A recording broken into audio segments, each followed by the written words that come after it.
Hello दोस्तों, UPSC Hindi के online study platform में मैं निशांत त्रिपाठी आप सभी का स्वागत करता हूं। दोस्तों, जैसा कि हम लोग जान रहे हैं कि इस वक्त प्री टाइम बैच चल रही है। प्री टाइम बैच आपकी 2022 की प्रारंभिक परीक्षा को ध्यान में रखते हुए स्टार्ट किया गया है और इसमें हमारी फोकस है कि जो इंपॉर्टेंट सेक्शन है वो अच्छी तरीके से करा दिए जाए, जिसमें हमारा बेस वो क्या है, घटना चक्र की प्रस्तुति है। आज हम लोग क्या है, चूंकि हम लोग बहमनी साम्राज्य को देख लेते हैं, लेकिन हम लोग एक बार फिर से थोड़ा सा बहमनी राज्य को देख लेते हैं और इसके बाद से हम लोग क्या करेंगे, भक्ति एवं सूफी आंदोलन में एंट्री करेंगे। भक्ति एवं सूफी आंदोलन को बहुत बेहतरीन तरीके से करने के पश्चात आज हम लोग मुगल साम्राज्य भी स्टार्ट कर लेंगे। मुगल साम्राज्य की न्यू हमको पता है कि बाबर के आक्रमण के साथ स्टार्ट होती है, तो हम लोग बाबर की आक्रमण या उसकी थोड़ी बैकग्राउंड से स्टार्ट करेंगे। बाबर को खत्म करेंगे, हुमायूं को खत्म करेंगे, शेरशाह कैसे आया, शेरशाह को खत्म करेंगे, उसके जो रिफॉर्म्स वगैरह हैं थोड़ा सा उसको देख लेंगे कि कैसे उसने राजस्व, भू राजस्व हम लोग कह सकते हैं, और अदर प्रशासनिक क्षेत्र में कैसे कैसे उसने डेवलपमेंट किए, कैसे सुधार किए, थोड़ा सा प्रारंभिक परीक्षा के नजरिए से देखते हुए हम लोग आज अपनी क्लास को खत्म करेंगे। तो आज की क्लास का टारगेट क्या है कि आज आप लोग कम से कम मुगल काल आधा खत्म कर लेंगे, क्योंकि अकबर, मेरा मानना है कि अकेले पूरे मुगल काल का 1/3 है। यूपी पीसीएस की नजर से तो 1/3 है। इस चीज को ध्यान में रखना है, क्योंकि अकबर से बहुत क्वेश्चंस बनते हैं। इसके लिए मैंने अकबर को सेपरेट रख लिया है कल की क्लास में। ठीक है, चलिए हम लोग आज देखते हैं। आज बहुत इंपॉर्टेंट क्लास है। मेरा मानना है कि आज की क्लास से कम पेपर में आपके 2 क्वेश्चन आना ही आना चाहिए। ठीक है, देखेंगे बहमनी राज्य। बहमनी राज्य का दोस्तों जो संस्थापक था, हम लोग कह सकते हैं जिसने न्यू रखी थी, वो जफर खां था। जफर खां की एक उपाधि मिलती है हम लोग को। जफर खां की जो उपाधि मिलती है वो उपाधि क्या थी, अलाउद्दीन हसन बहमन शाह, ये उसकी उपाधि थी। और जफर खां ने जो बहमनी की राजधानी बनाई थी वो गुलबर्गा की बनाई थी। गुलबर्गा को ही आगे चल के एहसानाबाद कहा जाने लगा। ध्यान देंगे, गुलबर्गा को ही आगे चल के एहसानाबाद कहा जाने लगा। अर्थात पेपर में अगर क्वेश्चन आता है गुलबर्गा या एहसानाबाद, कुछ भी ऐसा, तो दोनों एक ही बात है। जैसे गंगाधर ही शक्तिमान है, जस्ट उसी तरह से। चूंकि बहमनी राज्य थोड़ा सा बड़ा राज्य था, तो इसको प्रशासनिक लहजे से इसको 4 भाग में डिवाइड किया गया: दौलताबाद, बरार, बीदर और गुलबर्गा। गुलबर्गा इसका जो है मेन क्षेत्र था। ध्यान देंगे, गुलबर्गा इसका मेन क्षेत्र था। इस चीज को ध्यान देना है, क्योंकि गुलबर्गा ही क्या थी, इस साम्राज्य की राजधानी थी, बहमनी साम्राज्य की राजधानी थी। अब ध्यान देंगे, इसलिए भी ये बहुत ज्यादा इंपॉर्टेंट क्षेत्र था, क्योंकि बीजापुर जैसा क्षेत्र जो है इसी में शामिल था। बीजापुर जैसा क्षेत्र इसी में शामिल था। इस चीज को अच्छा, हम लोग को पता है कि बीजापुर में क्या था, आदिल शाही वंश का शासन था, जिसमें संस्थापक कौन सा, यूसुफ आदिल शाह था। ठीक है, तो यहां से बीजापुर पे ध्यान देंगे, सेपरेट क्वेश्चन बनते हैं। तो मैं अभी इसको चूंकि मैं कराने वाला भी हूं, तो इसलिए मैं यहां पे अभी बहुत फोकस नहीं कर रहा हूं। समय के साथ क्या देखेंगे कि गोलकुंडा जो बहमनी साम्राज्य है वो कमजोर होगी। जैसे 1527 ईस्वी में क्या होता है कि बहमनी साम्राज्य का अंत हो जाता है। ठीक है, 1527 में, 1527 में, क्योंकि जो बहमनी साम्राज्य का अंतिम सुल्तान होता है वो कुली मुल्ला शाह होता है, और इसी के बाद से साम्राज्य का पतन हो जाता है। ठीक है, हालांकि कुली मुल्ला शाह तक आते आते साम्राज्य बहुत हद तक पतन हो ही गया था। इसके मरते ही चीजें खत्म हो जाती है। अब जाहिर सी बात है, जब केंद्र कमजोर होगा, जब सेंटर कमजोर होगा, तो उसके इर्द गिर्द के जो राज्य वो क्या होंगे, डिवाइड होंगे, वो बटेंगे, वो डिफरेंट क्षेत्र में बट जाएंगे। जैसे क्या होता है कि इस बहमनी से बरार अलग हो जाएगा, बीदर अलग हो जाएगा, गोलकुंडा भी अलग हो जाएगा, बीजापुर भी अलग हो जाएगा और अहमदनगर भी अलग हो जाएगा। ये सब के सब खुद को बहमनी राज्य से अलग कर लेंगे और यहां पे अलग अलग राजवंश की न्यू पड़ेगी। जैसे अब फॉर एग्जांपल तौर पे हम लोग स्टार्ट करते हैं, इसको देखते हैं। तो सबसे पहले बीजापुर यहां से अलग होता है। तो बीजापुर यहां पे देखेंगे 1489 में बीजापुर क्या होगा, खुद को अलग कर लेगा। 1489 में बीजापुर खुद को अलग कर लेगा। अब ध्यान देंगे दोस्तों, बीजापुर जब खुद को अलग करेगा तो यहां पे यूसुफ आदिल शाह के नेतृत्व में, या हम लोग कह सकते हैं आदिल शाही वंश की न्यू पड़ेगी। यानी हम लोग कह सकते हैं कि बीजापुर में आदिल शाही राजवंश का संस्थापक कौन था, तो यूसुफ आदिल शाह था। ध्यान देंगे इस चीज को, यूसुफ आदिल शाह था। तो यहां पे आदिल शाही वंश की न्यू पड़ जाएगी। यानी बीजापुर का संबंध किससे है, आदिल शाही राजवंश से है। ये प्री में क्वेश्चन बन के मैथ्स दी कॉलम में भी आ सकता है, डायरेक्टली भी आ सकता है। ठीक है, अब जैसे ही बीजापुर खुद को अलग करेगा, 1 वर्ष के उपरांत, या हम लोग देखेंगे सबसे पहले बरार, सॉरी मैंने यहाँ पे सबसे पहले आपको बोल दिया कि सबसे पहले हम लोगों ने क्या बोल दिया कि सबसे पहले बीजापुर ने खुद को अलग किया था, लेकिन बीजापुर से पहले बरार अलग कर लिया है। ठीक है, बीजापुर के पहले बरार 1484 में ही अलग कर लिया है, 84 में ही। इस चीज को ध्यान देंगे। ठीक, 1484 में ही इसको अलग कौन कर लिया है, बरार अलग हो गया खुद को। बरार में क्या है, ध्यान देंगे, फतेह उल्लाह इमाद शाह के नेतृत्व में इमाद शाही राजवंश की नींव पड़ती है। ठीक है, ध्यान देंगे, फतेह उल्लाह इमाद शाह के नेतृत्व में इमाद शाही राजवंश की नींव पड़ेगी। और किस क्षेत्र में, बरार क्षेत्र में। तो पेपर में ध्यान देंगे, बरार क्षेत्र में कौन सा राजवंश मतलब स्थापित था, तो इमाद शाही स्थापित था। प्री में ऐसे क्वेश्चन बन के आ रहे हैं। ठीक है, मैथ्स दी कॉलम में पूरा चांस है कि एक साइड में इसके स्वतंत्र हुए राज्य यानी बरार, बीदर, बीजापुर, अहमदनगर, गोलकुंडा, ये लिखा रहा है। और इस साइड में लिखा रहा है राजवंशों के नाम। आपको मैच दी कॉलम में आएगा क्वेश्चन, मैं इसी फॉर्म में आपकी तैयारी भी कराने वाला हूं। और स्वतंत्र हुए राज्यों का अगर ऑर्डर आएगा तो सबसे पहले बरार लिखेंगे, सेकंड नंबर पे क्या है आपका बीजापुर है। आप देखेंगे इसके बाद से एक ही वर्ष पश्चात अहमदनगर भी खुद को स्वतंत्र करेगा, यानी 1490 में अहमदनगर खुद को स्वतंत्र कर लेगा। अब ध्यान देंगे दोस्तों, अहमदनगर जब खुद को स्वतंत्र करेगा तो किसके नेतृत्व में करेगा? तो मलिक अहमद के नेतृत्व में खुद को करेगा। ध्यान देंगे, मलिक अहमद के नेतृत्व में, यानी अहमदनगर में। और ये यहां पे निजाम शाही वंश की नींव डालेगा, निजाम शाही वंश की नींव डालेगा। तो यानी सीधे से क्वेश्चन क्या बन जाएगा कि अहमदनगर में निजाम शाही वंश का नींव किसने डाला था, अर्थात इसका संस्थापक कौन था? तो मलिक अहमद था। अपने दिमाग में इस चीज को रखना है। यानी अहमदनगर का संबंध किससे है? निजाम शाही वंश से है। 490 में ये अलग हुआ। ठीक है, ईयर नहीं याद करना है आपको, ऑर्डर याद करना, इस चीज को दिमाग में रखना है। इसके बाद से और लगभग 1518 के करीब में क्या होता है, गोलकुंडा खुद को अलग करेगा। 1518 में गोलकुंडा खुद को अलग करेगा, इस चीज को ध्यान देंगे। 1518 में गोलकुंडा खुद को अलग करेगा। और यहां पे किसके नेतृत्व में करेगा? कुली कुतुब शाह के नेतृत्व में। और कुतुब शाह के नाम के आधार पर इस वंश की नाम क्या पड़ेगी? कुतुब शाही वंश। तो पेपर में क्वेश्चन क्या आएगा कि गोलकुंडा में कुतुब शाही राजवंश की नींव किसके नेतृत्व में पड़ी? तो कुली कुतुब शाह के नेतृत्व में। ध्यान देंगे, कुली कुतुब शाह के नेतृत्व में। इसके बाद से बीदर की बारी आती है। बीदर खुद को 1526 ईस्वी में, ठीक है, अब वही ये ड्यूरेशन आ गया है बाबर के आक्रमण का। ध्यान देंगे, 1526 ईस्वी में बीदर खुद को अलग करेगा और यहां पे बरीद शाही वंश की नींव डालेगा, बरीद शाही वंश की नींव डालेगा। अब ध्यान देंगे किसके नेतृत्व में? तो अमीर अली बरीद के नेतृत्व में। मैं यहां पे लिख दूं अमीर अली बरीद के नेतृत्व में। तो यहां पे क्वेश्चन कैसे आएगा? एक चांस है कि यहां पे मैच दी कॉलम आएगा। ठीक है, अब देखिए यहां पे बेसिकली क्या है, जो वंश है, जो नाम है, ये क्या है, इंग्लिश और हिंदी में दोनों नाम है। अब यही क्या है कि बरीद को मैं इंग्लिश में बरीद लिख देता। ठीक है, तो मैच दी कॉलम में क्वेश्चन आ सकता है, जिसमें एक साइड में इस क्षेत्र का नाम लिखा रहेगा, जिसमें आपका बीजापुर, गोलकुंडा, अहमदनगर, बीदर, बरार, ये सब लिखा रहेगा। और यहाँ पे राजवंशों का नाम लिखा रहेगा। और आपसे कोर्ट में पूछ देगा कि इनके राजवंशों के नाम को अरेंज करिए, कोर्ट में मैच करिए, कुछ ऐसा क्वेश्चन दे देगा। ठीक है, सेकंड क्वेश्चन क्या बन सकते हैं, आप लोग ध्यान देंगे। सेकंड क्वेश्चन क्या बन सकते हैं कि बहमनी राज्य, ध्यान देंगे, क्वेश्चन होते हैं कि बहमनी से स्वतंत्र हुए राज्यों का क्रमानुसार इसको अरेंज करें, क्रमानुसार इसको अरेंज करें। तो आपको पहले किसको अरेंज करना है? बरार को, बरार के बाद से बीजापुर को, बीजापुर के बाद से अहमदनगर को, अहमदनगर के बाद से गोलकुंडा को, गोलकुंडा के बाद से बीदर को। यानी बरार पहला है और बीदर लास्ट है इन 5 में। ठीक है, तो ये तो हो गया आपका बहमनी राज्य। अब हम लोग यहां पे देखेंगे कुछ स्थापत्यों का यहां पे नाम लिखा है, जैसे कह रहा है कि तुगलकाबाद। तो तुगलकाबाद को किसने स्थापित किया था? तो गयासुद्दीन तुगलक के द्वारा इसको स्थापित किया गया था। मोठ मस्जिद, ध्यान देंगे, मोठ मस्जिद सिकंदर लोदी के द्वारा इसको स्थापित किया गया था। कीर्ति स्तंभ राणा कुंभा का था। बेसिकली ये एक प्रशस्ति अभिलेख है, इस चीज को ध्यान देंगे। कीर्ति स्तंभ के बारे में अभी आगे भी चर्चा मिलेगी, तो हम लोग वहां देख लेंगे। ठीक, यहाँ पे कुछ संप्रदाय हैं और उसके प्रवर्तक का यहाँ पे नाम लिखा गया है। ये डायरेक्टली ये चार्ट प्रीलिम्स के लिए वेरी इंपॉर्टेंट है। सीधा एक मेरा मानना है कि आप लोग लिख के चलिए कि 2022 में ये क्वेश्चन यहाँ से बन के आना ही आना है। एक क्वेश्चन आउट है, यहाँ से लिख लीजिए, क्योंकि पिछले लगभग 2 साल से यहाँ से क्वेश्चन पूछा नहीं, इस बार पूछ दिया है, सॉरी 2021 में क्वेश्चन यहाँ से पूछ दिया है। आप लोग दिमाग में रखेंगे, शंकराचार्य ने अद्वैतवाद को और सिद्धांत जो है उसको प्रतिपादित किया है। रामानुजाचार्य जो है विशिष्टाद्वैतवाद है।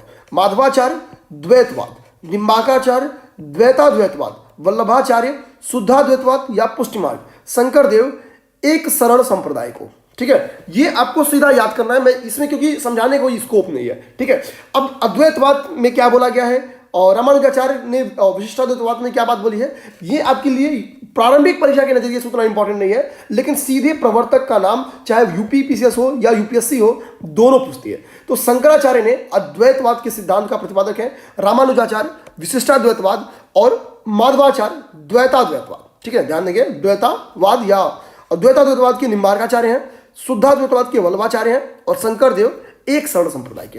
ये दोस्तों आप लोग जरूर याद कर जाइएगा, मेरा मानना है आज ही इसको याद कर जाना, इसको छोड़ना मत। यहां से क्वेश्चन बनने ही बनने हैं। यूपी पीसीएस में ध्यान देंगे दोस्तों, यहां से क्वेश्चन आ ही रहा है। जो लोग बिहार पीसीएस दे रहे होंगे वो तो एकदम 100% साइन करवाने की क्वेश्चन यहां से आता है। ठीक है, अब हम लोग क्या करते हैं, यहां से हमारी नेक्स्ट सबसे इंपॉर्टेंट टॉपिक की न्यू पड़ती है भक्ति और सूफी आंदोलन। ध्यान देंगे, यहां से हमारी सबसे इंपॉर्टेंट टॉपिक की न्यू पड़ेगी, उसका नाम है भक्ति एवं सूफी आंदोलन।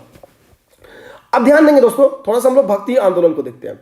भक्ति आंदोलन को देखते हैं, देखेंगे, ये देखिए भक्ति आंदोलन, ठीक है। तो दक्षिण भारत में देखेंगे कि इस जनप्रिय आंदोलन का जो प्रारंभ हुआ था वो अलवार एवं नयनार संतों के द्वारा स्टार्ट किया गया था। यानी भक्ति आंदोलन को शुरू किसने किया था? अलवार एवं नयनार संतों के द्वारा शुरू किया था। नयनार संत बेसिकली शिव जी के फॉलोअर होते थे और अलवार जो होते थे वो आपके विष्णु जी के यानी वैष्णव धर्म के फॉलोअर होते थे। इस चीज को ध्यान देंगे। नयन वर्ड से आप लोग शंकर जी को ले सकते हैं, ठीक है। तो अलवार एवं नयनार संतों के माध्यम से इसको स्टार्ट किया गया। मैं संक्षेप में यहां पे लिख देता हूं, अलवार और नयनार, ठीक है। दक्षिण भारत में स्टार्ट हुआ है, इस चीज को ध्यान देंगे। नयनार बेसिकली शंकर जी यानी शैव धर्म से संबंधित होते थे। नयन वर्ड से आप लोग ले लेंगे क्योंकि त्रिनेत्रधारी थे और ये वैष्णव धर्म से संबंधित है, ठीक है, वैष्णव धर्म से संबंधित है। तो ये तो हो गया आपका भक्ति आंदोलन का बेसिक इंट्रो हो गया, ठीक है। अब ध्यान देंगे, कह रहा है कि इसका उदय क्या हुआ? द्रविड़ क्षेत्र में यानी दक्षिण क्षेत्र में। मैंने स्टार्ट में बताया, इसके सूत्रपात कह रहा है कि 8वीं सदी में शंकराचार्य के उदय के साथ हुआ। शंकराचार्य ने क्या दिया था? अद्वैतवाद का दर्शन दिया था। अद्वैतवाद कहता क्या है? तो अद्वैतवाद कहता है कि ब्रह्म सत्य है, जगत मिथ्या है। ध्यान देंगे, अद्वैतवाद क्या कहता है? शंकराचार्य के उदय के साथ हुआ था। शंकराचार्य ने ही क्या दिया था? अद्वैत दर्शन दिया है, अद्वैत दर्शन दिया है। और इस दर्शन में इन्होंने क्या बोला है? ध्यान देंगे, इस दर्शन में इन्होंने बोला है कि ब्रह्म सत्य है। मैं यहां पर लिख दूं, ब्रह्म सत्यम जगत मिथ्या, ठीक है। ब्रह्म सत्य है तथा जगत मिथ्या है।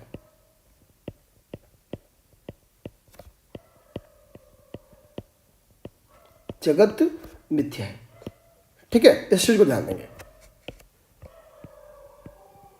ठीक। ब्रह्म सत्य है तथा जगत मिथ्या है, ये अद्वैत दर्शन के द्वारा बेसिकली अद्वैत दर्शन का यही प्रिंसिपल है, ठीक है। अच्छा, एक चीज ध्यान देंगे, शंकराचार्य को बौद्ध दर्शन से ये प्रभावित थे, ठीक है। बौद्धिज्म से ये काफी प्रभावित थे। बौद्ध दर्शन से प्रभावित होने के कारण क्या है? इनको ध्यान देंगे प्रच्छन्न बुद्ध भी कहा जाता है। मैं लिख दूं, प्रच्छन्न बुद्ध भी कहा जाता है, ठीक है। प्रच्छन्न बुद्ध भी कहा जाता है। तो किसे प्रच्छन्न बुद्ध कहा जाता है? पेपर में ये अगर अभी क्वेश्चन आ जाए तो ध्यान देंगे, इन्हें कहा जाता है।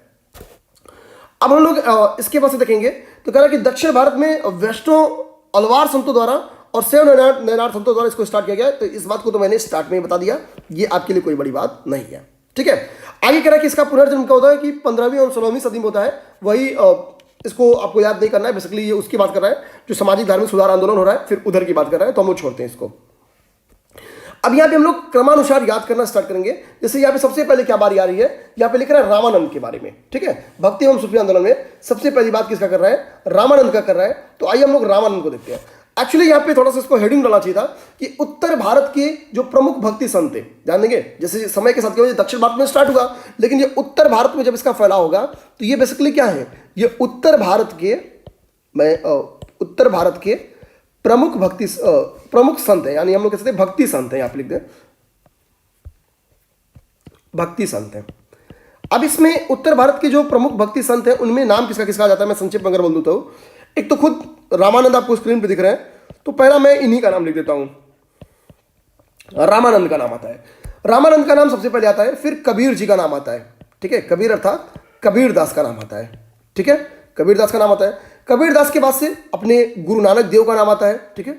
गुरु नानक का नाम आता है, जिनके बारे में आप लोग को संक्षेप में परिचय इन लोग के बारे में अवश्य जान लेना चाहिए, ठीक है। दादू दयाल भी आपकी कहाँ के हैं? उत्तर भारत के ही हैं, ठीक है। दादू दयाल भी उत्तर भारत के प्रमुख भक्ति संत हैं, तो दादू दयाल हम लोग देख लेंगे, ठीक है। उसके बाद से कभी आप किसी को जाने या ना जाने, रविदास को तो जानेंगे ही जानेंगे, ठीक है। संक्षेप में अपने बारे में दिमाग में रखना चाहिए कि रविदास क्या थे, ठीक है। अब इसके बारे में अगर हम लोग और देखें तो ये बेसिकली उत्तर भारत के ये बेसिकली हम लोग कह सकते हैं कि कम से कम इतने लोग हैं, ठीक। तो थोड़ा सा इनके बारे में इनको लिख देना चाहिए था, ठीक, लेकिन कोई बात नहीं है। अब मतलब ये लिख देना चाहिए था कि अब मैं उत्तर भारत के भक्ति संत जो है उनके बारे में चर्चा करना स्टार्ट कर रहा हूं। अब हम लोग कोई बात नहीं है, हम लोग क्या करते हैं थोड़ा सा रामानंद को देखते हैं, जिनके बारे में पहले इस बुक में दिया गया है, क्योंकि ये पीसीएस की परीक्षा के दृष्टिगत दिया ही गया है, तो हम लोग पहले यहीं फोकस होते हैं। कह रहा है कि उत्तर भारत में भक्ति आंदोलन के प्रथम प्रवर्तक यही थे। यानी सीधी सी बात है कि उत्तर भारत में जिसने भक्ति आंदोलन को लेके गया वो कौन थे? रामानंद थे। तो एक तो डायरेक्टली क्वेश्चन ये आ सकता है। रामानंद के बारे में दोस्तों आपको बता दूं कि इन्होंने जातीय प्रथा का बेसिकली जातीय प्रथा को इन्होंने कमजोर किया। जो अंधविश्वास थे, जो आडंबर थे, उनको ब्रेक किया। तो जाहिर सी बात है जब अंधविश्वास एवं आडंबर को आप ब्रेक करते हैं तो आपकी सोसाइटी ओपन होती है, खुलती है। ठीक है, अब हम लोग ध्यान से देखेंगे बेसिकली रामानंद के बारे में एक चीज कही जाती है, आप ध्यान देंगे कि इनका जन्म क्या हुआ था? तो प्रयाग हुआ था। ये अपने दिमाग में रखना है कि जो इनका जन्म हुआ था प्रयाग में हुआ था। ठीक है, उत्तर भारत में देखेंगे कई ऐसे लोग, ऐसे भक्ति संत जन्म लेते हैं जो निर्गुण ब्रह्म में विश्वास रखते हैं, लेकिन रामानंद सगुण ब्रह्म में विश्वास रखते हैं। इस चीज को ध्यान देना है। रामानंद क्या करते हैं? सगुण ब्रह्म में विश्वास करते हैं। इस चीज को ध्यान देंगे। रामानंद के बारे में ध्यान देंगे कि बल्कि जो इनकी क्षेत्र थी इसमें क्या है कि निचली जात के लोग ज्यादा शामिल थे। रामानंद के क्षेत्र में जो इनका शिष्यत्व था उसमें निचली जात के लोग शामिल थे। रामानंद के शिष्यत्व में जिसे यहाँ पे देखेंगे 12 शिष्यों में से इनके एक कौन थे? कबीर थे। तो जो इनके शिष्य मिलते हैं, जैसे कबीर भी इनके शिष्य थे, रैदास भी इनके शिष्य थे, सेनाना भी इनके शिष्य थे, धन्ना भी इनके शिष्य थे। जैसे कबीर के बारे में बात करो, जैसे सारे मैक्सिमम क्या देखेंगे कि निचली जात से संबंधित थे। जैसे कबीर क्या थे? तो कबीर जुलाहा थे, जुलाहा थे। ठीक है, यानी अब देखेंगे इसके बाद से कबीर के बाद से रैदास की बारी आती है। ठीक है, ठीक है, अब इसको जाति सूचक शब्द नहीं समझेंगे, बेसिकली ये चमार जाति से संबंध रखते थे। ठीक है, अब यहां पे ध्यान देंगे नेक्स्ट सेना। ठीक है, सेना क्या थे? सेना नाई थे। ठीक है, सेना क्या थे? सेना नाई थे। और उसके साथ ही धन्ना। ठीक है, धन्ना, धन्ना जो थे, धन्ना क्या थे? धन्ना बेसिकली जाट वर्ग से संबंधित थे। ठीक है, ये कभी कभी मैथ्स दी कॉलम में क्वेश्चन आ ही जाता है। ये सभी लोग किसके शिष्यत्व परंपरा से संबंधित थे? तो रामानंद के शिष्यत्व परंपरा से संबंधित थे। रामानंद ने ना केवल पुरुषों के लिए, ध्यान देंगे, भक्ति आंदोलन का दौर खोला था, स्त्रियों के लिए भी खोला था। 2 स्त्रियों के नाम मिलते हैं, जैसे पद्मावती, पद्मावती, और देखिए ये सब चीज वैल्यू एडिशन नहीं है, इसमें दिया नहीं है। ठीक है, सूरसीर। ये 2 ऐसी स्त्रियां हैं जिनको इन्होंने अपनी शिष्या बनाया था। यानी शिष्य की बात है, महिलाओं के लिए भी इन्होंने जो मार्ग है उसको ओपन किया, महिलाएं भी मुख्य धारा में आए। इस चीज को ध्यान देंगे। कहा जाता है कि स्वामी रामानंद पहले संत थे जिन्होंने हिंदी के माध्यम से अपना संदेश लोगों तक पहुंचाया था। क्यों? क्योंकि ये बेसिकली उत्तर भारत में आप देखेंगे कि भक्ति आंदोलन को प्रभावित कर रहे हैं। और उत्तर भारत में जो जन विशेष की भाषा थी वो क्या थी? हिंदी थी। तो हिंदी में सीधी बात है कि संदेश को अगर बढ़ाएंगे तो ज्यादा से ज्यादा लोग तक वो पहुंचेगी। अच्छा, अब इनके सबसे प्रमुख शिष्य जब कबीर थे, तो अगर यहाँ पे हम लोग सीधे कबीर के बारे में देख लें तो ज्यादा अच्छी रहेगी। कबीर का पालन पोषण कहा जाता है कि जुलाहा दंपति थे, नीरू और नीमा के द्वारा किया गया। अब इसके पीछे की स्टोरी है, स्टोरी पर हम लोग नहीं जाएंगे। कबीर का जो संबंध था बेसिकली ध्यान देंगे, निर्गुण संत थे, जबकि इनके जो गुरु थे वो सगुण संत थे। ठीक है, निर्गुण संत थे। इस चीज को ध्यान देंगे। कबीरदास निर्गुण संत थे, यानी ये ईश्वर के निराकार रूपों की आराधना करते थे। अवतारवाद इन सब चीजों में विश्वास नहीं करते थे। निर्गुण संत होने का मतलब ही क्या हो गया कि ये वो अवतारवाद वगैरह में विश्वास नहीं करेंगे, क्योंकि ये कहते थे अवतारवाद ही क्या है बेसिकली कि जो आडंबर है इनके जन्म देने वाली है। ठीक है, अब हम लोग ध्यान देंगे कि कह रहा कि बीजक कबीर के उपदेशों का संकलन है। एक्चुअली जो इनके शिष्य थे, इनके शिष्य का नाम है भागुदास। इनके शिष्य थे, इनके शिष्य का नाम था भागुदास। इनके शिष्य भागुदास ने बीजक का संकलन किया था, जिनमें कबीर के उपदेश लिखे गए। ध्यान देंगे, जिनमें कबीर के उपदेश लिखे गए। इनकी कुछ और रचनाएं जैसे साखी शबद रमैनी, कबीर की ये रचनाएं हैं। ध्यान देंगे, साखी शबद रमैनी क्या है? कबीर की रचनाएं हैं। नेक्स्ट कह रहा अमूर मूल क्या है? तो कह रहा कि धर्मदास के साथ कबीर के संवादों का संकलन है। तो अगर पेपर में क्वेश्चन आ जाएगा कि धर्मदास के साथ कबीर के संवाद जो हुए थे उसका संकलन किस बुक में है? तो अमर मूल में है। ठीक है, अमर मूल में है। अब आप लोग यहाँ पे बेसिकली कबीर का जो परिचय था वो देख लिए कि नीरू और नीमा के द्वारा इनका लालन पालन किया गया। बीजक बेसिकली एक बुक है जिसमें कबीर के उपदेशों का संकलन है, जिसको संकलित किसने किया है? भागुदास, जो कि कबीर के शिष्य रहे। निर्गुण संत के रूप में इनको स्वीकार किया जाता है, यानी कि अवतारवाद में विश्वास नहीं रखते थे। तो जब अवतारवाद में विश्वास नहीं रखेंगे, यानी लीलावाद, इन सब में, ठीक है, ये विश्वास नहीं रखेंगे। निराकार रूपों का ये क्या करेंगे? आराधना करेंगे, ईश्वर के निराकार रूप का आराधना करेंगे। अब हम लोग देखेंगे इसके बाद से नेक्स्ट है, यहाँ पे ध्यान देंगे और गुरु नानक देव के बारे में देखेंगे। ठीक है, गुरु नानक देव के बारे में। गुरु नानक देव का जन्म हमको पता है कि लाहौर के पास तलवंडी नामक स्थान पे हुआ था। तो सबसे पहले देखेंगे यहाँ पे लिखा भी है कि 1469 में तलवंडी नामक, जो कि अभी वर्तमान में पाकिस्तान में स्थित है, ननकाना साहिब, यहाँ पे इनका जन्म हुआ था और 39 में इनकी मृत्यु हो गई थी। ये करेंट में भी अक्सर चर्चा में रहता है, तो इतनी चीज़ आपको पता रहनी चाहिए, चाहे आप यूपी पीसीएस प्री दे रहे हो या ना, कि गुरु नानक देव वैसे भी सम्मान के साथ आपको याद रखना चाहिए कि इनका जन्म लाहौर के तलवंडी नामक क्षेत्र में हुआ था। 1469 में इनका जन्म हुआ था और इनकी मृत्यु 1539 में हो गई थी। ठीक है, कबीर की तरह इन्होंने भी सामाजिक विषमता को दूर करने का प्रयास करते हैं, ध्यान देंगे, और धर्म के क्षेत्र में ये एकेश्वरवाद का नारा व्यक्त करेंगे। ठीक है, यानी जाहिर सी बात है कि एकेश्वरवाद में ये भी विश्वास रखेंगे। और कबीर से ऐसा माना जाता है कि इनकी मुलाकात भी हुई थी। ठीक है, और कबीर से इनकी मुलाकात होगी तो जब कबीर को ये पसंद करेंगे तो निर्गुण ब्रह्म की सीधी सी बात है कि निर्गुण ब्रह्म की उपासना पर इन्होंने बल दिया।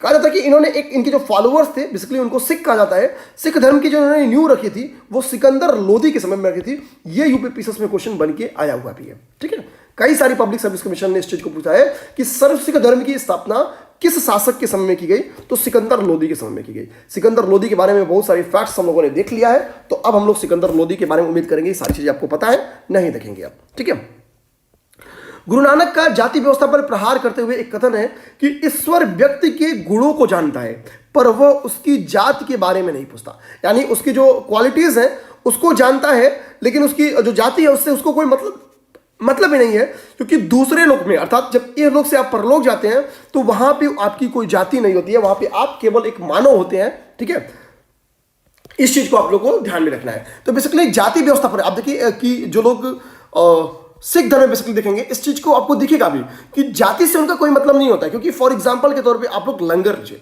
लंगर क्या है? लंगर एक सामुदायिक रसोई है जिसमें जाति का कोई कॉन्सेप्ट ही नहीं होता है। ठीक है, आपसे अब ये नहीं पूछा जाएगा कि आप किस जाति के, ब्राह्मण है तो आप खा पाएंगे, क्षत्रिय है तो आप खा पाएंगे, या आप केवल सिख है तो खा पाएंगे। बेसिकली मैं बता दूं कि मैं जब दिल्ली में 1 साल 1.5 साल मैंने दिल्ली में रहा है, तो जब भी लंगर लगता था, ठीक है, मतलब सिख धर्म में देखेंगे कि ये इनकी सबसे अच्छी खूबी होती है। ठीक है, कि खूब मतलब हम लोग क्या करते थे कि भाई दिल्ली में रहने वाले बेसिकली क्या देखेंगे कि सुबह में रोटी बना ली है और सब्जी बना ली है, सुबह में चावल दाल। ठीक है, दिल्ली में देखेंगे बेसिकली जो लोग रहते हैं, मतलब मैं अपनी वाली हाल बताऊं तो सुबह में जल्दी में चावल दाल बन जाता था और रात में क्या होता था कि रोटी सब्जी बन जाती थी। तो पूड़ी से मुलाकात कभी होती नहीं थी। तो लंगर जब भी लगता था ना तो अक्सर पूड़ी वगैरह मिल जाती थी दिल्ली में खाने के लिए। तो हम लोग को अक्सर, मतलब मैं बताऊं, मैं 1.5 साल में अगर 10 बार पूड़ी खाया हूँगा दिल्ली में तो 9 बार लंगर में खाया हूँगा। ठीक है, और वास्तव में लिख लीजिए कि जितना मजेदार होती है, मतलब ऐसा नहीं कि केवल फॉर्मेलिटी पूरा होती है। ठीक है, उसका कोई रोल ही नहीं है। ठीक है, क्या नहीं मिलता, मतलब लंगर में आप लोग देखेंगे, खाली आपको बताना नहीं चाहिए, आप सब लोग जानते भी होंगे कि भर भर के पकवान बनता है। ठीक, तो ये बेसिकली हो गया आपका गुरु नानक देव का संक्षिप्त परिचय। 12 ज्योतिर्लिंगों के यहाँ पे नाम लिखे गए हैं, आप चाहिए तो केवल पढ़ दीजिए, याद मत करिए। महाकालेश्वर, ओंकारेश्वर, मल्लिकार्जुन स्वामी, नागेश्वर, सोमनाथ, त्र्यंबकेश्वर, घृणेश्वर, ठीक है, भीमाशंकर, रामेश्वरम, केदारनाथ, विश्वनाथ और वैद्यनाथ। तो यहाँ पे 12 ज्योतिर्लिंगों के नाम लिखे गए हैं। इससे आपको कोई खास मतलब नहीं है, नहीं भी याद करेंगे तो कोई बहुत बड़ी बात नहीं है। ठीक है, अब हम लोग नेक्स्ट देखेंगे। तो नेक्स्ट यहाँ पे चूंकि दादू दयाल के बारे में यहाँ पे कुछ लिखा नहीं गया है, तो मेरा मानना है कि आपको संक्षेप में थोड़ा सा दादू दयाल के बारे में देख लेना चाहिए। तो मैं यहाँ पे क्या करता हूँ, कहीं थोड़ा जगह दिख जाए तो मैं थोड़ा सा चाह रहा हूँ कि दादू दयाल के बारे में आपको बता दिया जाए। चलिए मैं यहाँ पे बता देता हूँ। दादू दयाल,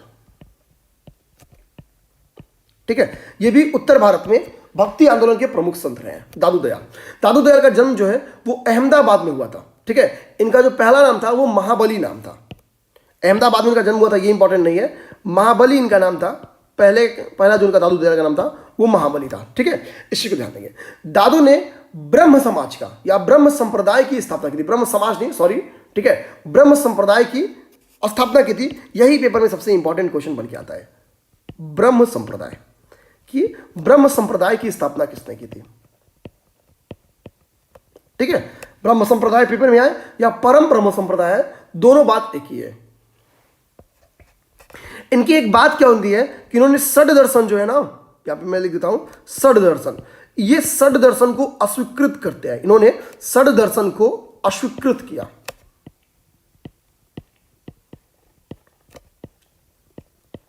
षड दर्शन को अस्वीकृत किया।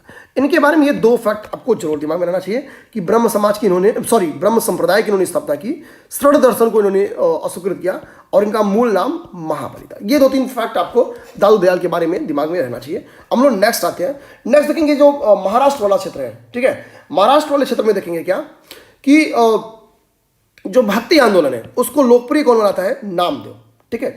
नामदेव का जो मूल क्षेत्र था वो भी आपको पता रहना चाहिए। ये पेपर में कई बार पूछा, इसलिए इसने महाराष्ट्र को हेडिंग डाल के दिखा दिया है, ठीक है।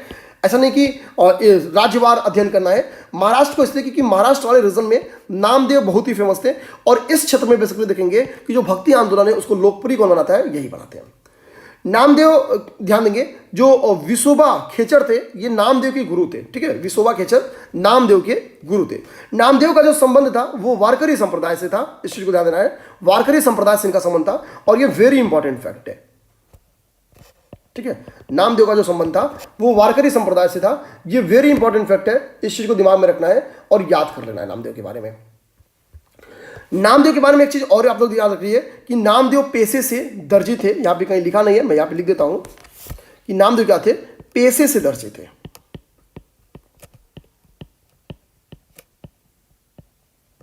नामदेव पेशे से क्या थे? नामदेव पेशे से दर्जी थे। मैं यहां पे इसको एरो लगा के दिखा देता हूं, इस चीज को ध्यान देंगे, ठीक है। अब हम लोग एक चीज ध्यान देंगे, यहाँ पे कह रहा है कि वारकरी संप्रदाय से संबंधित ये हम लिख लिए। ये 2 फैक्ट्स दिखा गया इंपॉर्टेंट नहीं आपके लिए कि जो विसोबा खेचर थे वो रहस्यवादी जीवन की दीक्षा दी इनको, तो किसकी दीक्षा दी, ये सब आपके लिए इंपॉर्टेंट नहीं है। अगर नहीं देखेंगे याद करेंगे तो कोई बात नहीं है, ठीक है, तो इसको छोड़िए आप लोग। हाँ, इनके जो गीतात्मक पद्य हैं वो गुरु ग्रंथ साहिब में भी संकलित है। ये पेपर में आपकी क्वेश्चन बन के आ सकता है, ठीक है, कि नामदेव के जो गीतात्मक पद्य हैं वो गुरु ग्रंथ साहिब में संकलित है। ये एक इंपॉर्टेंट जानकारी है, ये आपको याद रहनी ही चाहिए, ठीक है, ये एक इंपॉर्टेंट जानकारी है।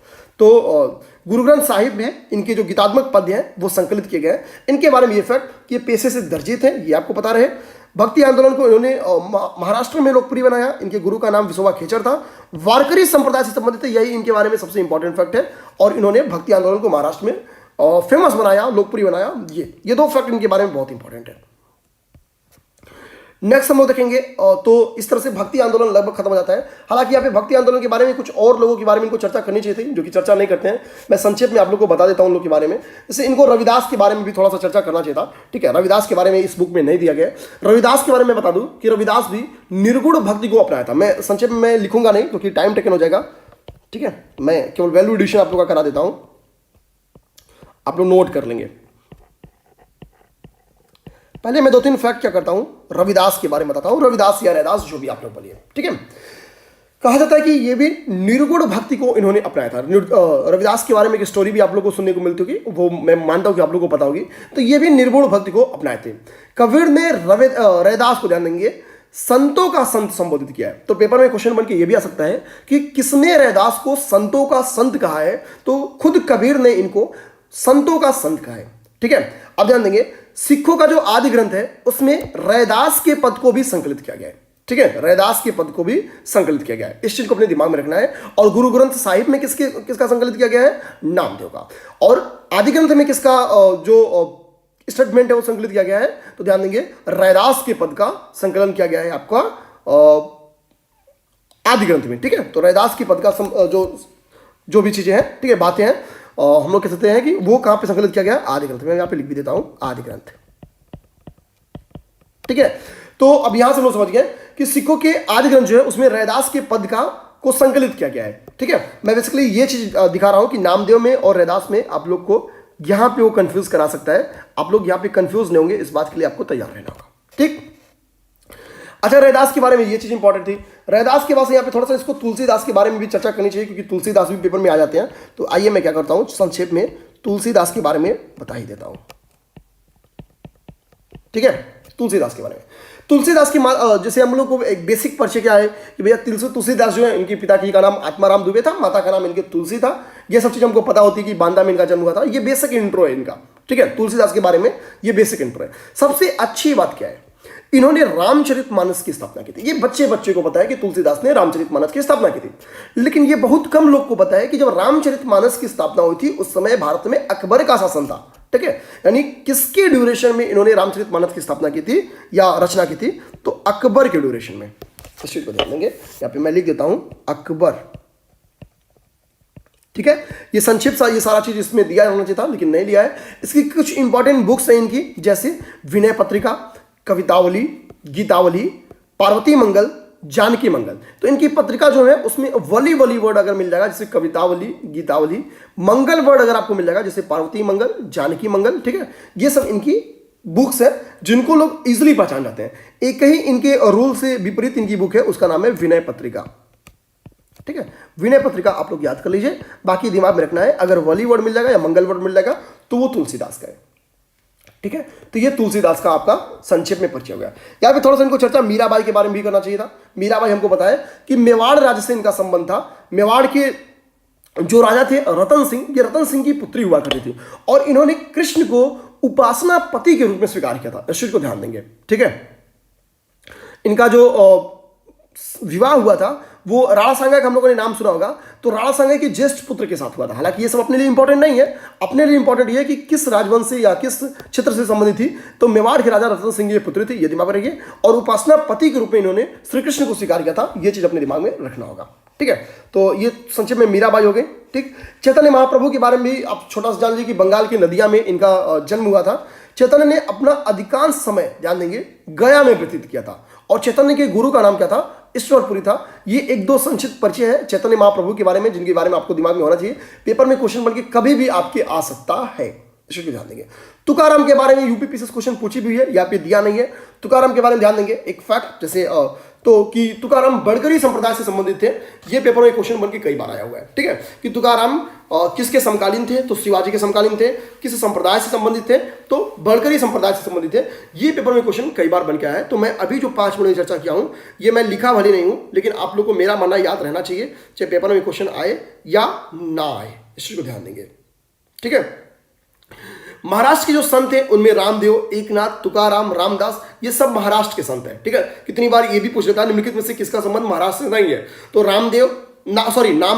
नामदेव के साथ साथ एकनाथ, फिर तुकाराम का हम लोगों ने स्टार्ट में बोल दिया कि शिवाजी से के ड्यूरेशन किया। रामदास भी ध्यान देंगे वहीं पे। तो रामदेव मैं बार बार बोल दे रहा हूं, नामदेव, एकनाथ, तुकाराम और रामदास, ये 4 लोग नाम याद रखेंगे। नामदेव, एकनाथ, तुकाराम और रामदास, इन सभी का संबंध महाराष्ट्र क्षेत्र से था। मैं इसमें केवल बोला हूं, लिखा इसलिए नहीं हूं, टाइम टेकन ना हो। आप लोग चाहिए तो नोट डाउन कर सकते हैं, स्पीड को भगाइएगा मत, एक पे सुन लेंगे तो नोट कर लेंगे। मेरा मानना यहां से क्वेश्चन बन सकता है, हालांकि इस बुक में नहीं दिया गया है। ठीक है, अब हम लोग क्या करते हैं, सीधा आते हैं सूफी आंदोलन पे। सूफी कहां से स्टार्ट है? ठीक है, यहां से। चलिए कोई बात नहीं है, सूफी मत को हम लोग देखते हैं। ठीक है, सूफी आंदोलन जब स्टार्ट होता ध्यान देंगे, क्योंकि ये ड्यूरेशन वो था जब इस्लाम में रूढ़िवादिता काफी वृद्धि हो गई थी। जैसे हम लोग देखेंगे कि सूफी जो सिलसिला है उसका आधार कुरान होता है। ठीक है, कुरान की जो रूढ़िवादी व्याख्या होती है ना, जैसे हम लोग सुनेंगे कि शरीयत के अनुसार शरीयत कानून सुनते हैं। शरीयत एक्चुअली क्या है कि कुरान की रूढ़िवादी व्याख्या है, ध्यान देंगे। और तरीकत वर्ड सुनते होंगे आप लोग, 2 वर्ड आप लोग ध्यान देंगे मिडवल में, आप लोग समझने के लिए 2 वर्ड। जब आपको शरीयत वर्ड सुनने को मिले और जब आपको तरीकत वर्ड सुनने को मिले, ये 2 वर्ड आपको दिमाग में रखना है। शरीयत वर्ड क्या है? शरीयत वर्ड एक निगेटिव वर्ड है, यानी ये कुरान की रूढ़िवादी व्याख्या करता है, लेकिन तरीकत जो वर्ड है ये उदारवादी व्याख्या करता है। ठीक है, अब इस चीज को ध्यान देंगे। ये 2 चीज इस पूरी सूफी को समझने में इंपॉर्टेंट आपको रहेगी। हालांकि प्रारंभिक परीक्षा के नजरिए से देखना है तो बहुत परेशान होने की काम नहीं है। अब हम लोग क्या करते हैं, जब हम लोग सूफी आंदोलन देखते हैं तो सबसे पहले हम लोग क्या देखते हैं? चिश्तिया सूफी मत देखते हैं। ठीक है, यानी चिश्ती सिलसिला हम लोग सबसे पहले देखते हैं। ध्यान देंगे दोस्तों कि भारत में जो सूफी सिलसिला है इसमें चिश्ती संप्रदाय सबसे लोकप्रिय संप्रदाय है। इसका प्रारंभ जो है हेरात क्षेत्र में हुआ था। इसका प्रारंभ ध्यान देंगे हेरात क्षेत्र में हुआ था। अब ध्यान देंगे कि जो ख्वाजा मोइनुद्दीन चिश्ती, जो कि इस संप्रदाय के संस्थापक माने जाते हैं। ठीक है, चिश्ती संप्रदाय के जो संस्थापक माने जाते हैं ख्वाजा मोइनुद्दीन चिश्ती को माना जाता है। और इन्होंने इसकी स्थापना क्या है कि गोरी के आक्रमण के समय किया था। ध्यान देंगे, ठीक है, सॉरी, गोरी के आक्रमण के समय नहीं, गोरी के आक्रमण के समय तो ये भारत आ गए थे। ठीक, तो गोरी के आक्रमण के पहले, यानी लगभग हम लोग मानते हैं कि 1150 के अराउंड इन्होंने क्या किया था? चिश्ती सिलसिला का हम लोग स्थापित कर दिया था। अपने के लिए ये इंपॉर्टेंट नहीं है, अपने लिए भी पूरे चिश्ती सिलसिले की इंट्रो में क्या इंपॉर्टेंट है कि जो सबसे प्रमुख सिलसिला है वो या लोकप्रिय सिलसिला है वो क्या? चिश्ती संप्रदाय है। इस चीज को ध्यान देंगे। इसका प्रारंभ हेरात में हुआ था, एक अपने लिए इंपॉर्टेंट है। ख्वाजा मोइनुद्दीन चिश्ती जो है इस संप्रदाय की संस्थापक है, ये अपने दिमाग में रखना है। और गोरे के ड्यूरेशन में क्या हुआ था कि ख्वाजा मोइनुद्दीन चिश्ती भारत आए थे और यहाँ पे आकर वो क्या होते हैं, भारत में बस जाते हैं अजमेर के निकट, ध्यान देंगे, ठीक है, अजमेर के निकट इनका मुख्य जो बसावट स्थान है वो अजमेर के निकट है। तो कल को अगर आपको मैच दी कॉलम में आ गया तो ख्वाजा मोइनुद्दीन चिश्ती का जो सेंटर एरिया है वो है अजमेर, अपने दिमाग में रखना है, ठीक है। अब यहाँ पे देखिए मैंने जो चीज़ बोला वही सब चीज़ यहाँ पे लिखा हुआ है कि ख्वाजा मोइनुद्दीन चिश्ती क्या है कि गोरिया के साथ भारत आए थे, अजमेर इनका निवास स्थान था, मुख्य स्थान था। भारत में सर्वप्रथम प्रचारक रहे और भारत में इन्होंने क्या किया था कि चिश्ती सिलसिले को लोकप्रिय बनाया था। मृत्यु उनको 1236 में हुई थी, कोई बात नहीं है। इनके गुरु का नाम क्या था, इनके गुरु का नाम ख्वाजा उस्मान चिश्ती हरूनी था और इनके शिष्य क्या था, बख्तियार काकी था।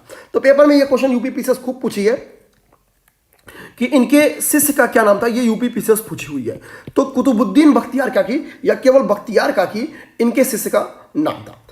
आप याद करेंगे जब मैं आपको कुतुबुद्दीन ऐबक पढ़ा रहा था तो कुतुबुद्दीन ऐबक आपको ध्यान होगा कि ये गुस्से से जा रहे थे अपना वापस मध्य एशिया जा रहे थे गुस्से में, तो ऐबक इनको रोकता है और कुतुब मीनार का निर्माण करता है। इन्हीं की याद में कुतुब मीनार का निर्माण कुतुबुद्दीन ऐबक के द्वारा किया गया है। किसके निर्माण, किसकी याद में, तो कुतुबुद्दीन बख्तियार काकी के याद में किया गया है, जिसको हम लोग देखेंगे इल्तुतमिश क्या करता है कि इस कुतुब मीनार को पूरा करवाता है, ठीक है। तो बख्तियार काकी का संबंध किससे, कुतुब मीनार से, अपने दिमाग में रखेंगे। क्योंकि हम लोग इस फैक्ट को देख चुके थे तो मैं सोचा कि केवल एक बार आपको रिपीट करवा दूं ताकि आपके दिमाग में बैठ जाए। अब ध्यान देंगे, इसके बाद से बारी अगली आती है किसकी, बाबा फरीद की बारी आती है। ध्यान देंगे, बाबा फरीद की बारी आती है। बाबा फरीद का ही नाम क्या था, शेख फरीदुद्दीन गंज सकर इन्हीं का नाम है, ठीक है। बाबा फरीद वर्ड आए या इनका एक नाम जो ओरिजिनल नाम मिलता है वो क्या है, शेख फरीदुद्दीन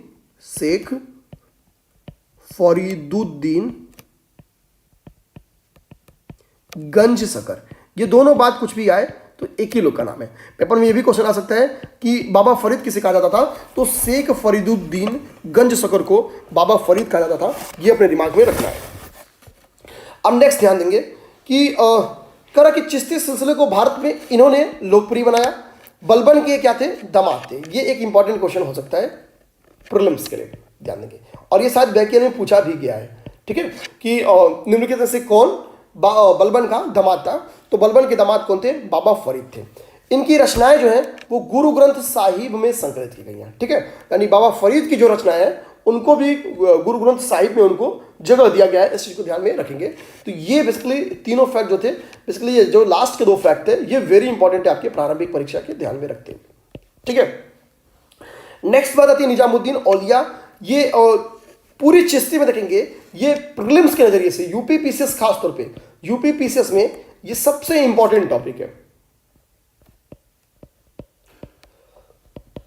पूरे आप देखेंगे भक्ति आंदोलन में जो इनके आध्यात्मिक गुरु थे उनका नाम क्या था, बाबा फरीद थे, यानी नो डाउट कि इनके शिष्य रहे होंगे। दरगाह इनका दिल्ली में है जिसको एमबीटी यानी मोहम्मद बिन तुगलक के द्वारा स्थापित किया गया था, ठीक है। इनके बारे में सबसे इंपॉर्टेंट फैक्ट क्या होता है कि निजामुद्दीन औलिया ने दिल्ली के 7 सुल्तानों का कार्यकाल देखा। तो सबसे ज्यादा सुल्तानों का कार्यकाल इन्होंने देखा है, ठीक है। तो ये चीज ध्यान देंगे, ये वेरी इंपॉर्टेंट फैक्ट है। इनका सबसे महत्वपूर्ण तथ्य यही है, सबसे महत्वपूर्ण तथ्य यही है, करेंगे सबसे महत्वपूर्ण तथ्य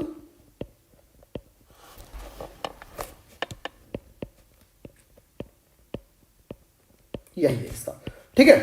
अब देखेंगे इनकी कुछ उपाधियां हैं, जैसे महबूब ए इलाही इनकी एक उपाधि है और सुल्तान उल औलिया इनकी दूसरी उपाधि। किसकी, चिश्ती निजामुद्दीन औलिया की 2 उपाधि यहाँ पे है। एक तो सुल्तान उल औलिया है जिसका अर्थ होता है संतों का राजा। सुल्तान उल औलिया का मतलब होता है, औलिया बिन्स होता ही है संत, तो सुल्तान मतलब राजा, तो संतों का राजा, ये अर्थात सुल्तान उल औलिया की उपाधि थी। और महबूब ए इलाही, ये 2 इन्होंने उपाधियां लिया है, ध्यान देंगे। इन्होंने अलाउद्दीन से मिलने से इंकार कर दिया था, ये बात वेरी इंपॉर्टेंट है, ठीक है। तो पेपर में क्वेश्चन आ जाएगा कि किस संत ने, ठीक है, या चिश्ती संप्रदाय के किस संत ने औलिया से अलाउद्दीन से मिलने से इंकार कर दिया था। तो ध्यान देंगे वो निजामुद्दीन औलिया थे। ये वेरी इंपॉर्टेंट टॉपिक है, वेरी इंपॉर्टेंट बात है दोस्तों, ये आपको याद रहना चाहिए।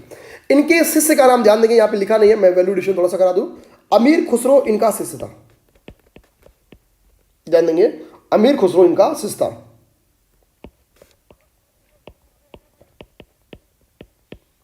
ठीक है।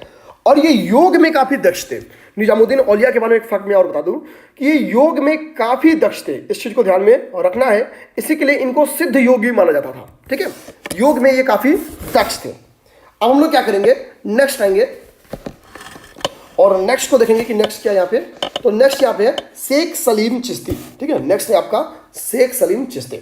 शेख सलीम चिश्ती के बारे में बता दें कि इनको शेख उल हिंद की संज्ञा से विभूषित किया जाता है, यानी इनकी उपाधि क्या है, शेख उल हिंद है। ध्यान देंगे, शेख सलीम चिश्ती को शेख उल हिंद की संज्ञा से विभूषित किया जाता है, अर्थात इनकी उपाधि क्या है, शेख उल हिंद है। ध्यान देंगे, इन्होंने सीकरी में अपना खुद का खनकाह बनाया था। ध्यान देंगे, इन्होंने सीकरी में अपना खनकाह बनवाया हुआ था। तो पेपर में क्वेश्चन अगर ये आ जाएगा तो शेख सलीम चिश्ती ने अपना खानकाह कहाँ बनवाया था, तो सीकरी में बनवाया था। ये एक इंपॉर्टेंट फैक्ट है, इसमें दिया नहीं गया, आप लोग याद कर लेंगे। आगे कह रहे हैं कि ये चिश्ती शाखा के अंतिम सूफियों में से एक है, तो ये स्टेटमेंट इंपॉर्टेंट नहीं है, ठीक है। आगे कह रहा है कि जहांगीर का जन्म इनके आशीर्वाद से हुआ है, ऐसी मान्यता है। एक्चुअली क्या है कि अकबर के ड्यूरेशन का है शेख सलीम चिश्ती, और अगर आपको याद होगा तो जहांगीर का एक नाम था सलीम, प्यार से नाम अकबर ने रखा था, इसका नाम क्या रखा था, सलीम रखा था। हालांकि सलीम बाग में बागी भी होता है अकबर का, ठीक है। तो सलीम नाम रखा गया था जहांगीर का। तो अब वर्ड सलीम को शेख सलीम चिश्ती में के नाम में सलीम वर्ड आपको मिल रहा है। इससे पता चलता है कि शेख सलीम चिश्ती का कितना बड़ा फॉलोवर रहा होगा अकबर, ठीक है। अब कह रहा है कि इस सीकरी में फतेहपुर सीकरी की स्थापना भी अकबर ने कराई थी, ठीक है। इसी सीकरी में फतेहपुर सीकरी की स्थापना भी अकबर ने कराई थी, ठीक है। अब आती है नेक्स्ट बात, नेक्स्ट कुछ यहाँ पे फैक्ट है। यहाँ पे एक नक्शबंदिया सिलसिला है, नक्शबंदिया सिलसिला के बारे में लिखा गया है। तो हम लोग चाहे तो थोड़ा सा नक्शबंदिया सिलसिला के बारे में देख सकते हैं। अगर हम लोग नक्शबंदिया सिलसिला के बारे में देखें, ठीक है। अब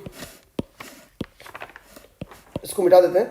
एक्चुअली ये थोड़ा सा अस्पष्ट फैक्ट था, तो मुझे लगा कि इसको क्लियरली देख लेना चाहिए। तो मुझे लगा कि ठीक है, जो यहाँ से बैक ईयर के क्वेश्चन है तो मैं यहाँ से लिख लिया था कि घटना चक्र से यहाँ से कुछ क्वेश्चन जो बने हैं उसके रेंज देख लेने हैं, ताकि नक्शबंदी जो सिलसिला है उसको उस स्तर पे जाके समझाया जाए, ताकि आपकी प्रारंभिक परीक्षा में काम है, बाकी बहुत बकवास ना आ रहे इसमें, ठीक है।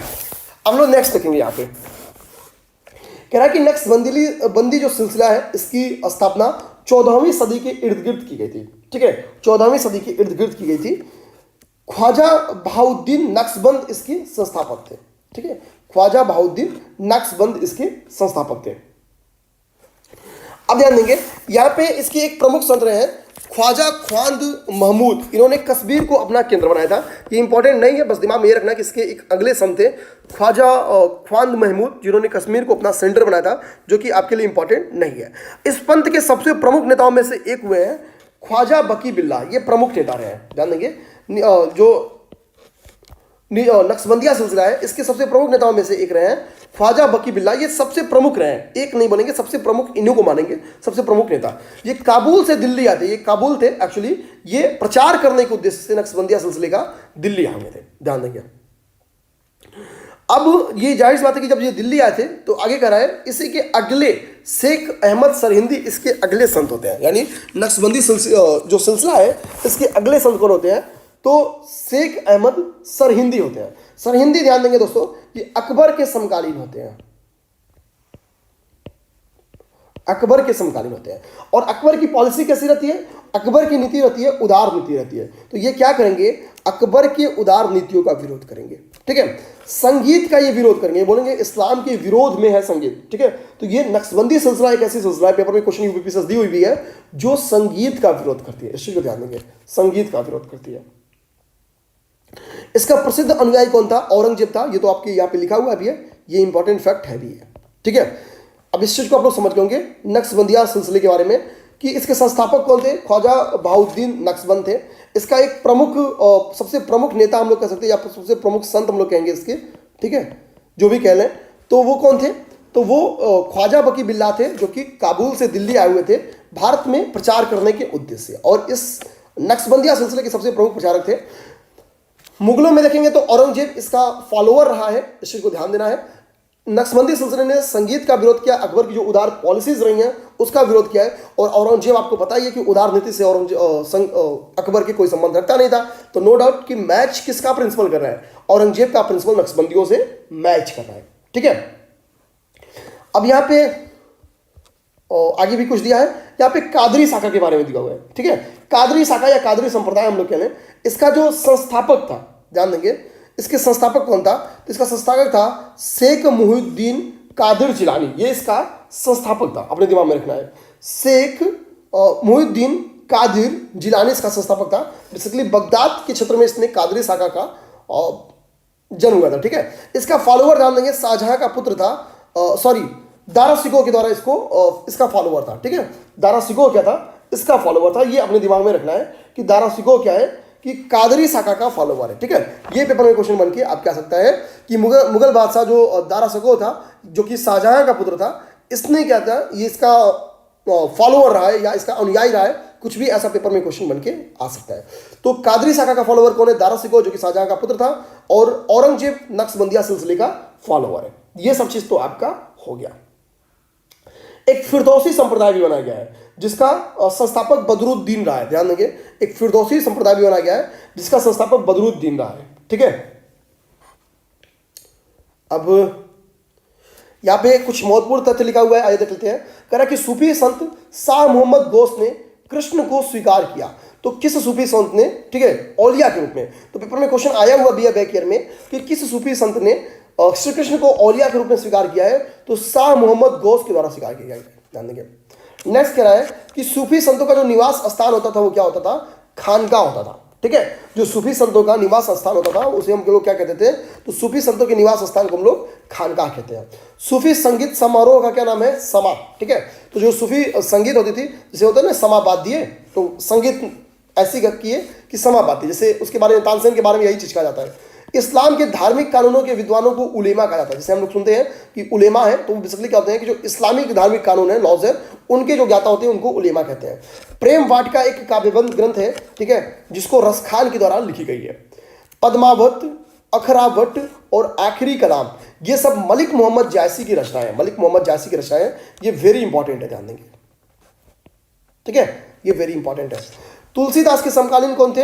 अकबर। तो हम लोगों ने दिखाई है कि अकबर के ड्यूरेशन में ही तुलसीदास ने क्या किया था कि न्यू रखी थी किसकी? रामचरितमानस की। हालांकि अकबर के पास से जहांगीर के भी ड्यूरेशन के तुलसीदास जी है, तो केवल अकबर से इनका संबंध नहीं है, इनके अगले जो है जहांगीर, उनसे भी इनका संबंध है। भारत का सादी किसे कहा गया है? अमीर हसन को भारत का सादी कहा गया है, ध्यान देंगे। अमीर हसन को भारत का सादी कहा गया है। इस बारे में मैंने चर्चा पहले कर दी है, ऐसा नहीं कि इस फैक्ट को मैं पहली बार बता रहा हूँ। ईसा मसीह का जन्म कब हुआ था? तो हुआ था कर यहूदी प्रांत के बेथलेहम में हुआ था, ठीक है, ईसा मसीह का जन्म। ये यूपी पीसीएस कोई पूछती नहीं है, ध्यान देंगे। तो जो चीज़ अब तक हम लोगों ने इसमें इंपॉर्टेंट फैक्ट के तौर पे देखा था, ये तो आपको याद करना ही करना है। एक चीज़ और आप लोग ध्यान देंगे। अच्छा, पहले मैं देखूं कि सल्तनत विविध, यहाँ पे देखिए।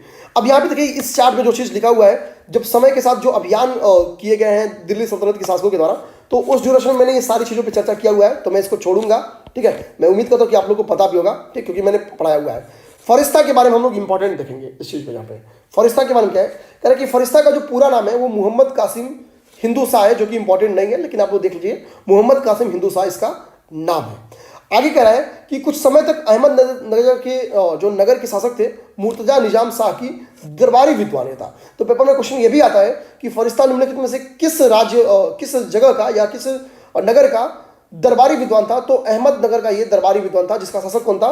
मुर्तजा निजाम शाह था, ठीक है। यानी मुर्तजा निजाम शाह का क्या है?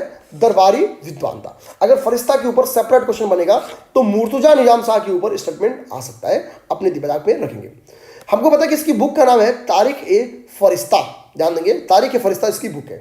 और इसने ये बुक जो है वो बीजापुर के एक शासक हुए, उनका नाम है इब्राहिम आदिल शाह, ध्यान देंगे, इब्राहिम आदिल शाह, उन्हीं को समर्पित किया, यानी उन्हीं के ऊपर ये बुक लिखा हुआ है, ठीक है। तो तारीख ए फरिश्ता जो इसकी बुक है फरिश्ता की, ये इब्राहिम आदिल शाह को समर्पित है।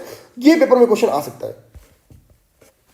तारीख है जो कि अलबरूनी की रचना है, इसके बारे में हम लोगों ने पहले देख लिया है, बस इसकी जो ट्रांसलेटर है इसको हम लोगों ने नहीं देखा है। तो इसकी जो अंग्रेजी ट्रांसलेटर है उसका नाम है एडवर्ड साची।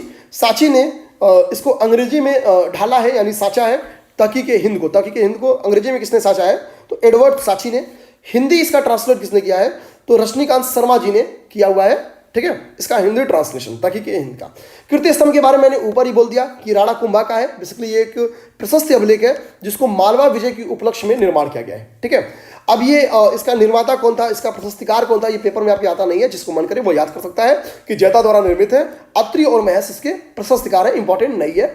इंपॉर्टेंट तहकीक हिंद में जान देंगे। इसके अंग्रेजी अनुवादक कौन है, एडवर्ड साची के द्वारा इसको इंग्लिश में साचा गया है। हिंदी अनुवादक इसके रजनीकांत शर्मा जी है। ठीक है, अब यहां से आपकी ध्यान देंगे कुछ वो युद्धों का यहाँ पे संकलन किया गया जिसके बारे में हम लोगों ने पहले देख भी लिया है। चंदावर का युद्ध जो कि 1194 हुआ था। तैमूर लंग का जो आक्रमण था 1398 हुआ था, इसको भी हम लोग देख लिए।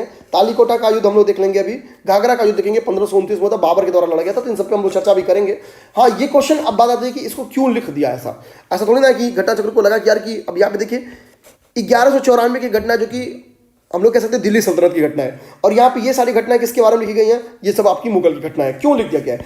एक्चुअली एक बार यूपी पीसीएस ने इन युद्धों का कालानुक्रम पूछ दिया था कि इसको अरेंज करिए। तो सबसे ऊपर क्या हो जाएगा, चंदावर का युद्ध हो जाएगा। चंदावर के युद्ध के बाद तैमूर का आक्रमण, तैमूर लंग का आक्रमण हो जाएगा। तैमूर लंग के आक्रमण के बाद से घाघरा का युद्ध हो जाएगा, फिर तालीकोटा का युद्ध हो जाएगा। ठीक है, तो ये इंपॉर्टेंट युद्ध है जिसको ईयर वाइज आपको याद रखना चाहिए। इसमें चंदावर, तालीकोटा और तैमूर लंग, ये चीज हम लोग इसमें चंदावर के युद्ध और तैमूर, ये दो चीज हम लोग पढ़ चुके हैं। तालीकोटा का युद्ध और घाघरा का युद्ध अभी हम लोग आगे देखेंगे। ठीक है, यहाँ पे कुछ प्रशासनिक विभाग इसके बारे में हम लोग पहले देख चुके हैं, फिर लिख दिया है। चलिए देख लेते हैं। दीवाने इसमें मुस्तकरात जो कि राजस्व विभाग था। ठीक है, तो यहाँ पे मैच दी कॉलम में क्वेश्चन ऐसे आ सकता है, तो मैच दी कॉलम के अनुसार पहले पढ़ेंगे। दीवाने रियासत जो कि बाजार नियंत्रण विभाग था, अलाउद्दीन खिलजी का मैंने पहले ही पढ़ चुका है। दीवाने अमीर कोही के बारे में किसी विभाग में मैं पहले ही पढ़ा चुका हूँ। दीवाने खैरा जो कि दान विभाग है, पहले ही पढ़ा चुका हूँ। दीवाने बंदगान जो कि दास विभाग है, पहले पढ़ा चुका हूँ। सारी चीजें मैंने पहले पढ़ा दिया है, कुछ ऐसा नहीं है जो नहीं पढ़ाया। दीवाने मुस्तकराज क्या है, अलाउद्दीन खिलजी के द्वारा स्टार्ट किया था। ये सारी चीजें मैंने पहले पढ़ा चुका है, इस चीज को ध्यान देंगे। कुछ भी ऐसा नहीं है जो मैंने पहले नहीं पढ़ाया है। ठीक है, क्लियरली मैं बहुत कोशिश किया हूं कि आपको अंदर घुस के पढ़ाया जाए, जिससे आप लोगों को देखेंगे। अब सोचिए मैंने जो आपकी 2 क्लास 3 क्लास पहले पढ़ाया हुआ है वो सब चीजें अब आपको मिल रही है। ठीक है, तो इसी से आप लोग समझ सकते हैं कि उसको डिटेल में कितनी पढ़ाया गया था। महमूद गजनवी के दरबार में एक प्रसिद्ध विद्वान एवं कवि थे। फिरदौसी को एक उपाधि दी गई है, क्या, पूर्व का तोमर। तो कहा जाता है कि पूर्व का तोमर, होमर, तोमर नहीं होमर, पूर्व का होमर किसे कहा गया है, तो फिरदौसी को पूर्व का होमर कहा गया है। ये उपाधि किसके द्वारा दी गई थी, महमूद गजनवी के द्वारा दी गई थी, हम लोग कह सकते हैं। ठीक है, बेसिकली महमूद गजनवी का ये दरबारी इतिहासकार था या विद्वान था, हम लोग इसके लिए इसी के ड्यूरेशन का था, तो हम लोग कह सकते हैं महमूद गजनवी के द्वारा ही दी गई होगी। फरिश्ता की एक बुक है, तारिक ए फरिश्ता, ये बड़ी बात नहीं है। इसका एक और नाम है गुलशन ए इब्राहिम, ये चीज ध्यान देंगे। ठीक है, गुलशन ए इब्राहिम, इब्राहिमी या इब्राहिमी, ये क्या है, फरिश्ता की बुक है जो तारिक ए फरिश्ता, उसी का एक नाम है। तो पेपर में क्वेश्चन ये भी आ सकता है कि गुलशन ए इब्राहिमी का लेखक कौन है, तो फरिश्ता है। क्योंकि हम लोग को तारिक ए फरिश्ता तो याद रहता है, लेकिन ये नहीं पता रहता है कि तारिक ए फरिश्ता का ही नाम है गुलशन ए इब्राहिमी, यानी यहाँ पे भी गंगाधरी शक्तिमान है।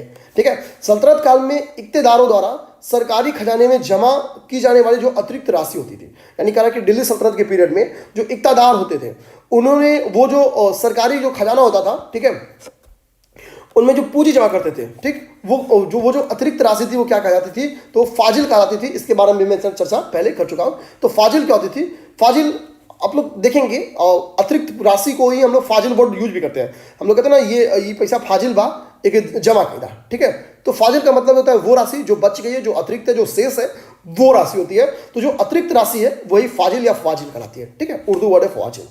अब यहां से क्या होगा, बाबर पढ़ना स्टार्ट हो जाएगा। मैं यहाँ पे संक्षेप में बाबर पढ़ाने के पहले एक चीज आपको यहाँ पे मैं पेज ऐड कर देता हूं, आपको बता दूं। ठीक है, आइए देखते हैं। देखिए यहाँ पे सूफी संत और उनकी उपाधियां भी बेहद इंपॉर्टेंट है। ठीक, कुछ उपाधियां तो हम लोग पढ़ लिखे हैं, जैसे शेख सलीम चिश्ती का शेखुल हिंद कहा जाता था, ये उपाधि हम लोगों ने पढ़ लिया है। लेकिन मेरा मानना है कि कुछ उपाधि और भी है, जैसे शेख निजामुद्दीन औलिया का भी हम लोगों ने पढ़ा हुआ है कि महबूब इलाही इनको कहा जाता था, सुल्तान औलिया कहा जाता था। एक दो चीज़ हम लोगों ने पढ़ लिया है। मेरा मानना है एक दो आप लोग को और जो प्रसिद्ध सूफी संत हैं, या मैं क्या करूँगा कि ग्रुप में मैं इसका एक फोटो ही डाल दूंगा। तो मैं क्या करता हूँ कि इसको डिलीट कर देता हूँ, इस पेज को। ठीक है, इसको पढ़ाने से बेहतर है, थोड़ा फैक्चुअल इन्फॉर्मेशन है। और मैं एक दो का नाम क्या करूंगा, ये एक चार्ट है जिसमें 5-6 लोग के नाम लिखे गए हैं, जिनमें से आप लोगों ने महत्वपूर्ण पढ़ लिए हैं। शेख निजामुद्दीन औलिया का पढ़ लिया आप लोगों ने कि इनको महबूब इलाही या सुल्तानुल औलिया कहा जाता था। ठीक है, इन सब चीज़ की शेख सलीम चिश्ती के बारे में पढ़ लिया है। ठीक, एक जैसे आईना हिंद, मैं ओरली बोल देता हूँ, आईना ए हिंद एक उपाधि है जो कि शेख सिराजुद्दीन उस्मानी को दी गई थी। तो पेपर में क्वेश्चन अगर आएगा तो कि आईना ए हिंद की उपाधि किसे दी गई है, तो शेख सिराजुद्दीन उस्मानी को दी गई है। चिराग ए देहलवी, मैं दो चीज यहां पे लिखी थी, ठीक है, एक्चुअली कहां पे लिख दूं, यहां कुछ जगह है, चलिए मैं यहां पे लिखता हूं, इसको जूम करता हूं, लिख देता हूं। पीडीएफ में इसकी शेयर कर दूंगा आप लोग को, ठीक है। आज मैंने जितने भी मॉड्यूल पढ़ाई है सारी की पीडीएफ दे दूंगा, अब तक मैंने दिया नहीं था, मैं अभी दे दूंगा, ठीक है। अब देखिए बाबर के बारे में, सॉरी उपाधियों के बारे में। दो इंपॉर्टेंट उपाधि है, जैसे एक आईना ए हिंद उपाधि है,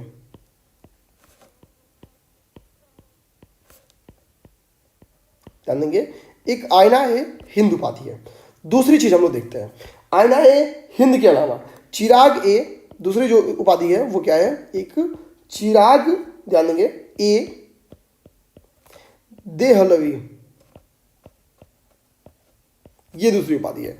अब जो आईना ए हिंद है, ध्यान देंगे, आईना ए हिंद क्या है, शेख सिराजुद्दीन उस्मानी की है, ध्यान देंगे, शेख सिराजुद्दीन उस्मानी की है, शेख सिराजुद्दीन उस्मानी जो कि एक सूफी संत है, इनकी उपाधि है शेख सिराजुद्दीन उस्मानी, ठीक है। इसके पास आते हैं चिराग ए दहलवी। तो चिराग ए दहलवी जो उपाधि है, ठीक है, ये किसकी है, तो चिराग ए दहलवी उपाधि है शेख नासिरुद्दीन महमूद, शेख नासिरुद्दीन महमूद,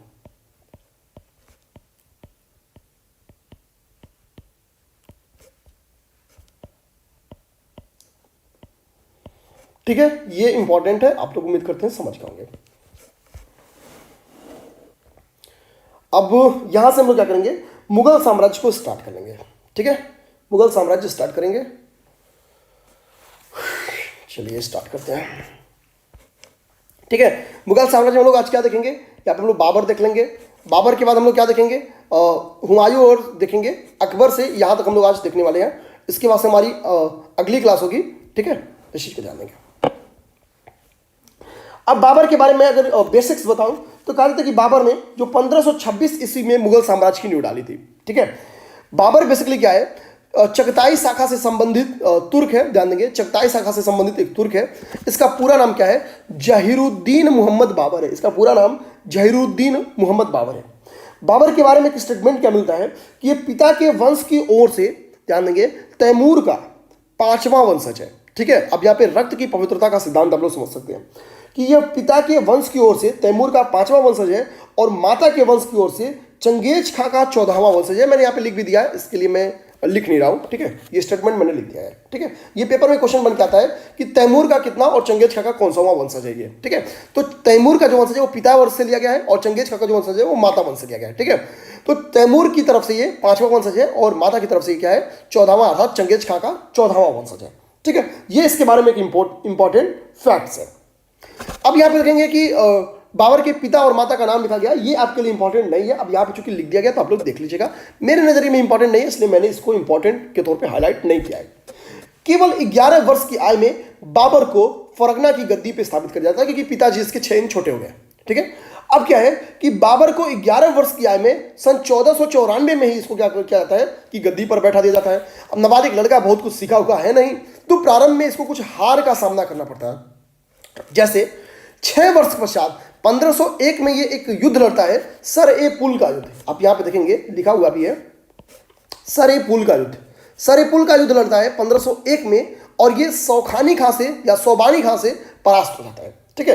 आपने दिमाग में रखना है कि सर ए पुल का युद्ध किसके किसके बीच में हुआ था, सोबानी खां वर्सेज बाबर होता है, जिसमें सोबानी खां से ये परास्त हो जाता है। हालांकि आप एक बहुत अच्छी चीज ये सीखता है, क्योंकि जब सोबानी खां इसको परास्त करता है ना, तो जिस युद्ध नीति के माध्यम से परास्त करता है उस युद्ध नीति का नाम था तुलुगमा पद्धति।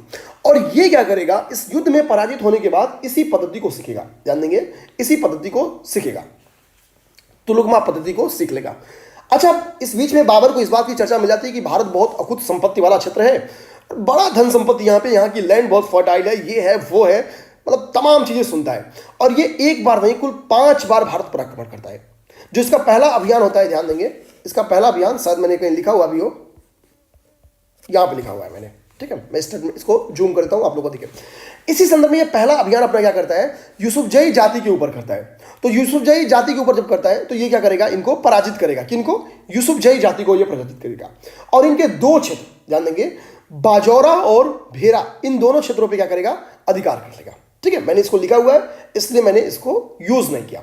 अब ध्यान देंगे कि जब ये 6 वर्ष पश्चात, यानी अपने जन्म राजगद्दी के 6 वर्ष के पश्चात जब ये सरेपुल का युद्ध लड़ता है, मैं इसको एकदम जूम किया हुआ हूं, आप लोग स्क्रीन पे देखते रहेंगे। तो सरेपुल का जब ये युद्ध लड़ता है सोबानी खां से, जिसमें ये परास्त होता है, तो यहां पे क्या करेगा, तुलुगमा पद्धति सीखा है।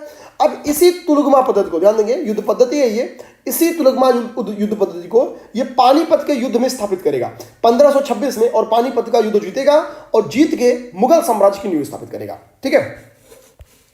यहां पे एक फैक्ट देखेंगे, स्क्रीन पे आपको दिख रही है कि 1507 में ये मिर्जा की उपाधि को त्यागता है और पादशाह धारण करता है। तो पेपर में क्वेश्चन आ जाएगा कि निम्नलिखित में से किस मुगल शासक ने पादशाह की उपाधि धारण की थी, तो वो पादशाह की उपाधि किया था, कौन धारण, बाबर ने किया था। पानीपत का प्रथम युद्ध जिसने भारत में मुगल साम्राज्य की नींव स्थापित करती है, ये तुलुगमा युद्ध नीति के माध्यम से लड़ी गई थी। तुलुगमा के साथ साथ तोफखाने को सजाने की एक उस्मानी विधि है, ठीक है। एक्चुअली जो पानीपत का युद्ध है इसमें तोफखाने का भी प्रयोग किया गया है, ठीक है। और तोफखाना का जो प्रयोग किया गया है इसमें इसकी एक पद्धति है जिसका नाम है उस्मानी पद्धति या उस्मानी विधि बोला जाता है इसको, ठीक है। और जो इसका तोफखाना था, ध्यान देंगे, जो इसका तोफखाना था, इसके तोफखाने को कौन चलाया था, तो इसके तोफखाने का नेतृत्व करता था उस्ताद अली कुली। उस्ताद अली कुली ने उसका उस्मानी विधि का यूज किया था तोफखाने को सजाने में। इस चीज को ध्यान देंगे। पानीपत के प्रथम युद्ध में इसने भारी मात्रा में तोपों का प्रयोग किया है और रिजल्ट क्या रहेगा, एक तो तोफखाने का यूज कर रहा है, दूसरी बात तुलुगमा पद्धति का यूज कर रहा है। तो होगा क्या रिजल्ट ये होगा कि पानीपत के प्रथम युद्ध में इसको विजय मिलेगी। पानीपत का प्रथम युद्ध में इसको क्या मिलेगी, विजय मिलेगी। अच्छा, एक मैं यहां पे मैं एक संक्षेप में एक चीज और मैं लिखूंगा, स्क्रीन पे आप लोग देखिएगा। इतिहास में इसकी जो लड़ाइयां हैं वो एक 1526 में एक महत्वपूर्ण लड़ाई लड़ता है, 1527 में ये दूसरी महत्वपूर्ण लड़ाई लड़ता है, 1528 में ये तीसरी महत्वपूर्ण लड़ाई लड़ेगा और 1529 में ये चौथी महत्वपूर्ण लड़ाई लड़ेगा, ठीक है। अब मैं किसके विरुद्ध लड़ता है, तो ये लड़ता है इब्राहिम लोदी के, IL मतलब इब्राहिम लोदी के विरुद्ध लड़ेगा। ये किसके विरुद्ध लड़ेगा, तो ये राणा सांगा RS मतलब राणा सांगा के विरुद्ध में लड़ेगा। ये किसके विरुद्ध लड़ेगा 28 वाला, तो मेदिनी राय के विरुद्ध लड़ेगा, MY मतलब मेदिनी राय। इसके बाद से ये किसके विरुद्ध लड़ेगा, अफगान के विरुद्ध, AFG लिख देता हूं, मतलब अफगान के विरुद्ध लड़ेगा, ठीक है। ये चीज आप लोग समझ गए। रिजल्ट क्या होगा, तो रिजल्ट वही होगा जो ऊपर में होगा, ठीक है। इन सभी लड़ाइयों में क्या होगा, ये विजयी होगा। ध्यान देंगे, इन सभी लड़ाइयों में क्या होगा, विजयी होगा, ठीक। अब जो 1526 में इब्राहिम लोदी के साथ लड़ाई लड़ता है, इसको हम लोग कहते हैं पानीपत का प्रथम युद्ध। पानीपत प्रथम युद्ध, ठीक है, इसको हम लोग कहते हैं। जो 27 वाला युद्ध है इसको हम लोग कहते हैं खानवा का युद्ध।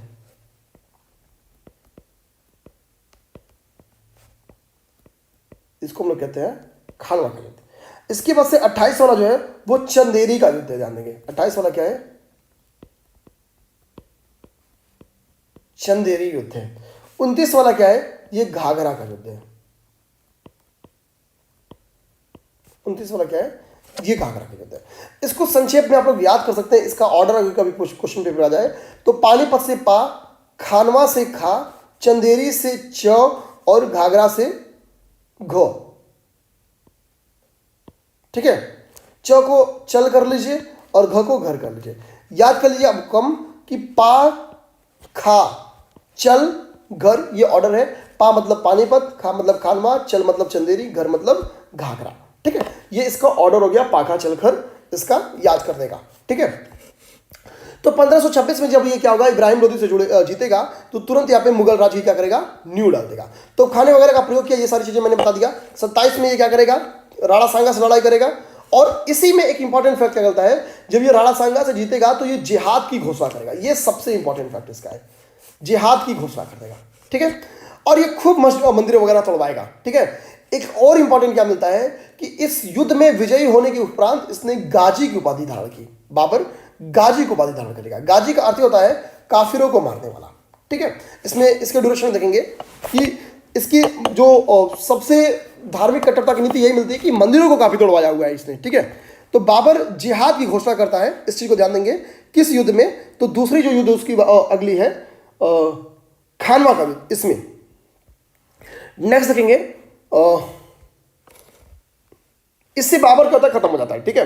बाबर यहीं पे क्या होगा कि बेसिकली इसकी लड़ाइयाँ होती हैं। इसी के बाद क्या होगा कि बाबर की आगरा में 1530 में ही क्या होती है, मृत्यु हो जाती है, ठीक है। और जब बाबर की मृत्यु हो जाएगी तो इसका चूंकि मृत्यु कहाँ हुआ है, आगरा में, तो आगरा में एक जगह है आराम बाग, आगरा में ही इसकी क्या होगी, मृत्यु होगी। यहाँ पे मैं लिख दूँ, आगरा में इसकी मृत्यु होगी।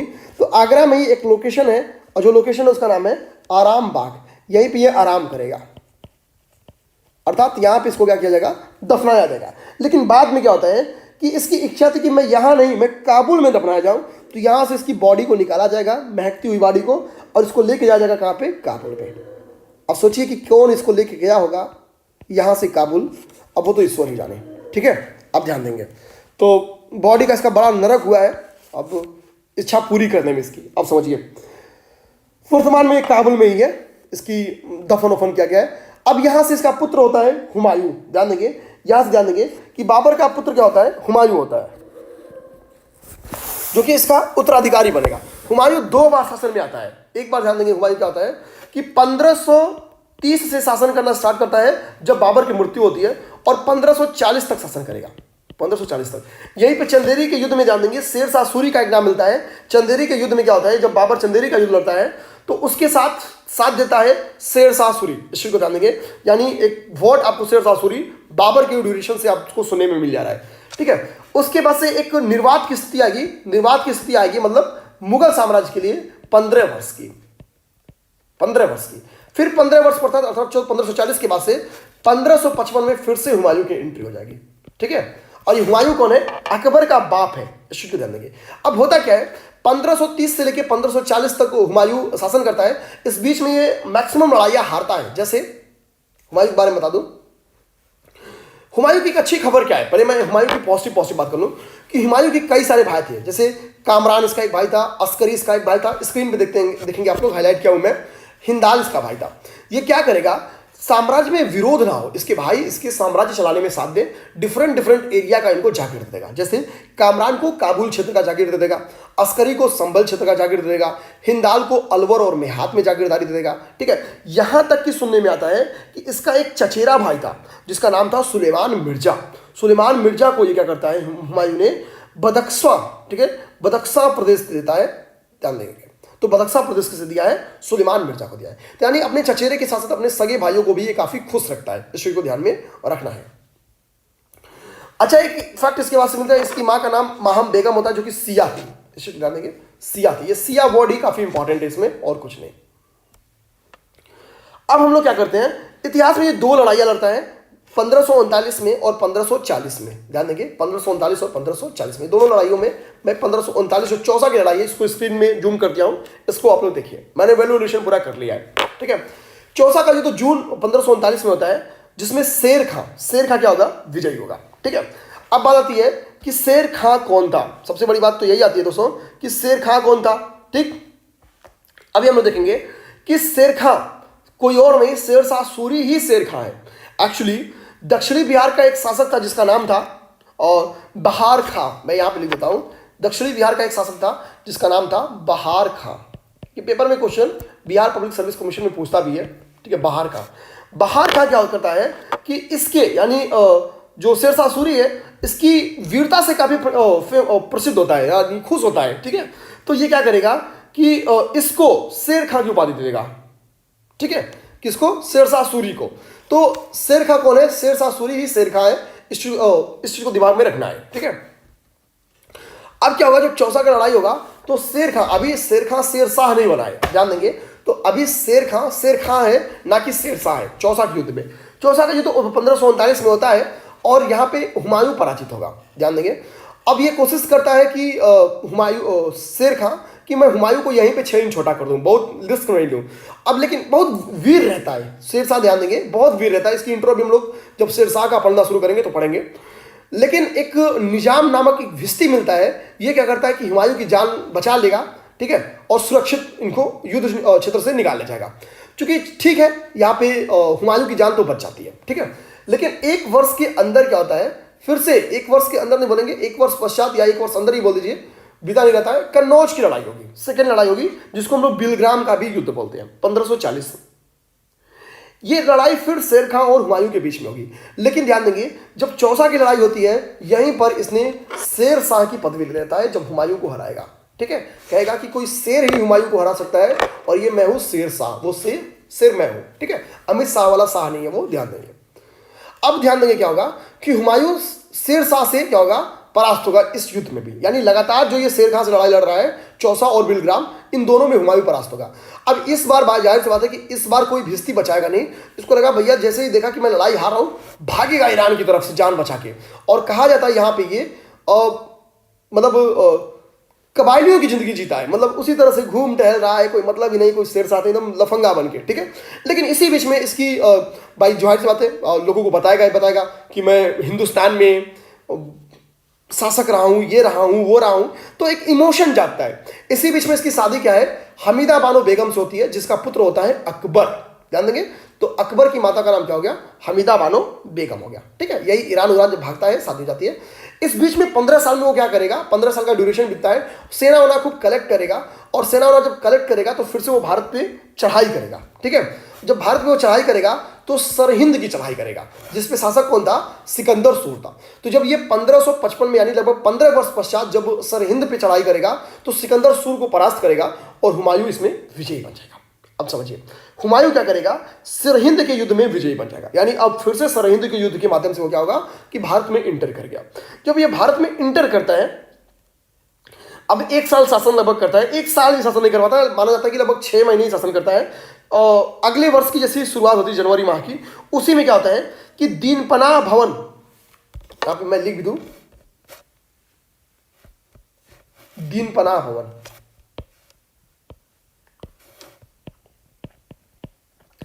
दीनपनाह भवन। ठीक है, दीनपनाह भवन, दीनपनाह भवन में एक पुस्तकालय रहता है। इसी पुस्तकालय से बिछिल जाता है और उसकी रीढ़ की हड्डी टूट जाती है। ठीक है, और अंततः होगा वही कि कोई बहुत बड़ा यहाँ पे हड्डी का डॉक्टर नहीं रहता है, तो हड्डी टूटने से खत्म हो जाता है। माना जाता है कि हड्डी भी टूट गई थी, इसी में छोटे दिमाग पे इसके चोट भी लग गया था, पीछे मारने का नहीं, और खत्म हो जाता है ये। ठीक है, हुमायूं की कहानी इस तरह से खत्म हो जाती है। हालांकि अच्छी बात रहती है कि हुमायूं अपने स्वाभिमान को दोबारा जगा लेता है और आ जाएगा आपका यहाँ पे मतलब काबिज हो जाएगा भारत में। ठीक है, अच्छा, एक इसके पहले ये एक देवरा की लड़ाई लड़ा था जिसमें ये विजयी होता है। तो 2 लड़ाइयों में इंपॉर्टेंट ये हारा हुआ है, जो प्रमुख इसकी लड़ाइयाँ थी 39 और 40 की। ठीक है, तो कभी इसकी लड़ाइयों को अगर अरेंज करें, देवरा का युद्ध, चौसा का युद्ध, बिलग्राम का युद्ध, सरहिंद का युद्ध, तो ये ऑर्डर है इसका। चौसा और बिलग्राम में लगातार हार है, सरहिंद में वापसी करेगा, देवरा ये पहले लड़ाता है। ठीक है, तो ये तो हो गया आपका हुमायूं। लेकिन अब हुमायूं को हराने वाली थोड़ी सी शेर शाह की हम लोग परिचय देखते हैं। ठीक है, क्योंकि शेर शाह के बारे में जानना बहुत जरूरी है। अब ध्यान देंगे, शेर शाह की बचपन का नाम फरीद था, सूर वंश से संबंधित था। शेर शाह क्या है, सूर वंश से संबंधित था। इसके पिता का नाम हसन खां मिलता है, स्क्रीन पर देखेंगे मैंने लिखा हुआ है। ठीक है, इसके पिता का नाम हसन खां मिलता है। इसके पिता जौनपुर राज्य में सासाराम के जागीरदार थे। ध्यान देंगे, सासाराम के जागीरदार थे। सासाराम में ही शेरशाह सूरी को दफनाया भी गया है, इस चीज को ध्यान में रखना है। ठीक है, सासाराम में ही शेरशाह का मकबरा है, एक झील के नीचे। ध्यान देंगे, शेरशाह ने जो अपनी प्रारंभिक शिक्षा भी पूरी की थी वो जौनपुर में ही पूरी की थी, क्योंकि जौनपुर उस वक्त शिक्षा का केंद्र हुआ करती थी। इस चीज को ध्यान देंगे, जौनपुर शिक्षा का केंद्र हुआ करते थे। शेरशाह इतिहास का एक बहुत फेमस शासक इसलिए है क्योंकि इसने प्रशासनिक रिफॉर्म भी काफी किया हुआ है। ठीक है, जैसे देखेंगे राजस्व के क्षेत्र में इसने काफी सुधार किया। राजस्व, ये भू राजस्व ऐसा माना जाता है 1/3 भू राजस्व ये लेता था। ठीक है, अपने ड्यूरेशन में। भू पैमाना इसने गज ए सिकंदरी और जरीब का प्रयोग किया, यानी भूमि को नापने में इसने क्या किया, गज ए सिकंदरी के साथ साथ ध्यान देंगे जरीब का यूज किया। और एक ये भी माना जाता है कि इसने सन की डंडी का भी यूज किया था। जरीब का बोले या सन की डंडी बोले आगे। ठीक है, ये सारी भूमाप की इसके ड्यूरेशन में यूज की जाने वाली पद्धतियां थी। तो गज सिकंदरी क्या होता था, 30.36 इंच का होता था। 30.36 इंच का होता था। तो इसमें क्या है, गज सिकंदरी का ये यूज करता था। ठीक है, सन की डंडी का प्रयोग किया है, जरीब का प्रयोग किया है, भूमाप में इसने इन सब चीजों का यूज किया है। कहा जाता है कि कृषि की स्थिति को सुधारने के लिए इसने कबूलियत एवं पट्टा व्यवस्था का भी स्टार्ट किया था। मैंने यहाँ पे लिख भी दिया है, आप लोग परेशान नहीं होंगे। देखिए यहाँ पे मैंने लिख दिया किनारे साइड में, ये मैं आप लोग को दे भी दूंगा। तो कृषि की स्थिति को सुधारने के लिए, उत्पादकता को बढ़ाने के लिए इसने पट्टा एवं कबूलियत की व्यवस्था को स्टार्ट किया था। शेर शाह ने सैनिक सुधार काफी अच्छा किया, जैसे यहाँ पे देखेंगे लिखा हुआ भी है कि इसने सैनिक सुधार किया था, लेकिन इसने एक्सप्लेन नहीं किया है कि कैसे सैनिक सुधार किया था। ये मैं एक्सप्लेन करूंगा, मैं इसी के लिए तो आपसे पैसा लिया हूं, ठीक है। तो सैनिक सुधार इसने क्या किया था, तो शेर शाह ने घोड़ों को दागने और सैनिकों की हुलिया लिखने की प्रथा स्टार्ट किया। एक्चुअली शेर शाह के पहले क्या हुआ था कि एक्चुअली कितनी मुगल पीरियड में या शासकों के पास सेना है, कितने घोड़े हैं, इसकी कोई कैलकुलेशन ही नहीं थी। बहुत भ्रष्टाचार था, लोग एक ही घोड़े को दोबारा दिखा देते थे, एक ही सैनिक को दोबारा दिखा देते थे, ठीक है। तो इसने क्या किया कि जो सैनिक थे उनका हुलिया क्या है, जैसे हम लोग अपनी जो फॉर्म भरते तो लिखते हैं ना कि आप हैं, इसकी पहचान तो हम लोग लिखते हैं कि मेरे दाहिने हाथ में एक काले कलर का निशान है, ठीक है, मेरी पलक कटी हुई है, इस तरह से निशान लिखते हैं। तो ये भी इसी तरह लिखता था कि मेरे XYZ सैनिक के, ठीक है, पैर पे निशान है, या आंख कटी हुई है, सर फटा हुआ है, ऐसा मतलब जो हुलिया रहता था बेसिकली एक डिजाइन टाइप का, ठीक है। या तिरछा दिखता है शेर शाह सूरी को लगता है कि हुमायूं को दिख रहा है, ठीक है, ऐसा शासक है या सिपाही है। तो ये सारी चीजें मतलब वो हुलिया लिखवाता था, ठीक है। घोड़ों को दाग के काउंटिंग करता था ताकि रिपीटिशन ना हो घोड़ों में, और हमको एग्जैक्ट नंबर आप पता चले कि हमारे पास कितने घोड़े हैं, ताकि हम लोग अपनी युद्ध नीति में इसको प्रयोग करते समय हमारे साथ कोई धोखा ना हो, ठीक है। करेंसी प्रणाली में काफी शुरुआत करता है और सुधार करता है। जैसे एक इंपॉर्टेंट क्या है, इसने सोने के, चांदी के, टंके के सभी प्रकार की करेंसीज को जारी करता है। जो इसने चांदी का एक सिक्का जारी किया था जिसको हम लोग बेसिकली रुपया बोलते हैं, ठीक है। रुपया वर्ड पहली बार शेर शाह सूरी के ड्यूरेशन में सुनने को आया था। तो चांदी का इसने एक सिक्का चला था जिसको हम लोग रुपया कहते हैं, और ये रुपया ध्यान देंगे इंग्लिश पीरियड तक चली है, 1835 तक जो रुपये प्रचलित में रहे। तो आप समझ सकते हैं कितना फेमस रहा होगा, ठीक है। आगे ये क्या कह रहा है कि जो चांदी का रुपया था और जो तांबे का दाम था, इन दोनों के बीच में जो अनुपात था वो 1:64 का अनुपात था। इस चीज को ध्यान देंगे, ये विनिमय दर में इसका कितना रेशियो था, ये पेपर में क्वेश्चन बन के आ सकता है, ठीक है। इतिहास में एक ऐसा विजय ये करता है जो इसके लिए मृत्यु का कारण बनती है, कालिंजर विजय, जिसमें शासक कीरत सिंह था। स्क्रीन को मैं फिर जूम कर रहा हूं, आप लोग ध्यान से देखेंगे। कालिंजर विजय जो कि जहां पे कीरत सिंह का शासन था, इस विजय को वो कर लेता है, लेकिन जो कालिंजर का दुर्ग था, ध्यान देंगे, जो कालिंजर का, इसी के लिए कहा जाता है कि गांव में एक कहावत है कि बहुत यहाँ पे बेसिकली मतलब थोड़ा गाली टाइप का, जैसे गांव में देखेंगे बोलते हैं ना कि जैसे जो लोग झूठ जाते हैं तो बहुत अतिशबाजी करते हैं, तो गांव में एक जुमला आता है कि मतलब आग न मूता, ठीक है, मतलब कहने का मतलब ये होता है, ठीक है। तो ये बेसिकली एक जुमला है। इस जुमले का सटीक एग्जाम्पल आपको कालिंजर विजय में मिलता है, ठीक है। जैसे देखेंगे कालिंजर विजय में क्या होता है कि जीत जाता है, लेकिन चुतियापा इतनी बड़ी करता है कि इसके दुर्ग को वो तोड़ता कैसे है, एक विस्फोटक से, एक अग्नेयास्त्र से तोड़ता है। और ये क्या होता है कि सपोज कि ये दुर्ग है और यहां से अग्नियास्त्र एकदम नजदीक यहाँ पे जाके खड़ा हो जाएगा, यहाँ जाके खड़ा हो जाएगा, ठीक है। आग न मूता का सबसे बड़ा एग्जाम्पल आप देखिए, जो अपने गांव में कहावत है उसका यहाँ पे देखने को मिलता है। अपने सैनिक को आदेश देगा कि यार इसको मारो, दुर्ग अग्नियास्त्र से टूट जाए और मैं शानो शौकत के साथ इस दुर्ग में एंट्री करूं। अब ये क्या करता है कि अग्नियास्त्र यहां से चला दी जाती है, अग्नियास्त्र यहाँ पे टकराता है, दीवार काफी कालिंजर का मजबूत था और ये टकरा के इधर आ जाता है। तो फूटता तो है अग्नियास्त्र, लेकिन इसके सर पे फूटता है और इसकी मृत्यु हो जाती है। अब समझिए एक ऐसा अभियान जिसमें शेर शाह सूरी जीतता है लेकिन फिर भी मारा जाता है। आप समझिए, ठीक है। इसी के लिए कहा जाता है कि खुशियों में बहुत खुश होने का काम नहीं है, धैर्य रखने का काम है। इसका सबसे अच्छा एग्जाम्पल आप लोग कालिंजर विजय के रूप में मिलता है, ठीक है। अब बाकी मैंने इस चीज को बता दिया कि इसका मकबरा कहाँ है, ये सारी चीजें, पट्टा एवं कबूलियत व्यवस्था स्टार्ट किया था, ये भी बता दिया, ठीक है।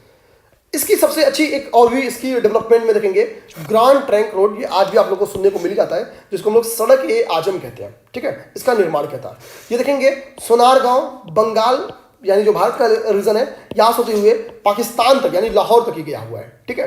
तो ये ग्रांड ट्रंक रोड की ये विस्तार है, आप लोग देख सकते हैं। ये सारी चीजें इसकी इंपॉर्टेंस है, इसके बारे में ध्यान देंगे। अच्छा, एक शेर शाह सूरी के पास से एक स्टेटमेंट है, उस स्टेटमेंट के साथ ही मैं इसके आज की क्लास को भी खत्म करूंगा। एक स्टेटमेंट है, ठीक है।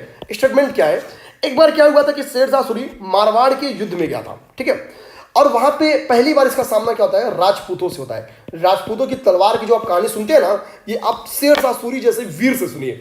वो कहता है कि मैं चला गया था मारवाड़, मारवाड़ एक बहुत छोटा सा रीजन था शेर शाह सूरी के नजरिए में, और वो कहता है वहां पे जब लड़ने जाता ना तो वो हारते हारते बचता है, और वो कहता है कि मैंने एक मुट्ठी बाजरे के लिए, एक मुट्ठी बाजरे के लिए, बाजरा वर्ड में लिख दूं, ठीक है, एक मुट्ठी बाजरे के लिए अपना साम्राज्य खो दिया होता। यानी ये सोचा नहीं रहता है कि इतना आक्रामक प्रदर्शन देखने को मिलेगा और जस्ट हारते हारते मैं बचूंगा। ये कहता है कि मेरी इतिहास की इतनी बड़ी भूल है और राजपूतों को इस बात में फख्र करना चाहिए कि इतनी बड़ी जो जिसको शेरशाह सूरी अपने आप को इतना नजरअंदाज करता है राजपूतों को, और इतनी भयानक युद्ध प्रदर्शन दिखाते हैं कि स्टेटमेंट साम्राज्य को देना पड़ता है, सम्राट को देना पड़ता है कि मैंने एक मुट्ठी भर बाजरे के लिए अपने साम्राज्य को दिया था, इसका स्टेटमेंट देता है। और जिस राजपूत जब ये अटैक किया था मारवाड़ पे, तो जो मारवाड़ का शासक था वो कौन था? वो वीर मारवाड़ का शासक था मालदेव। ठीक है, इसी के साथ आज की क्लास खत्म होगी। उम्मीद करते हैं आज की क्लासेस आपको समझ में आएंगी। जय हिंद, मिलते हैं हम लोग नेक्स्ट क्लास में।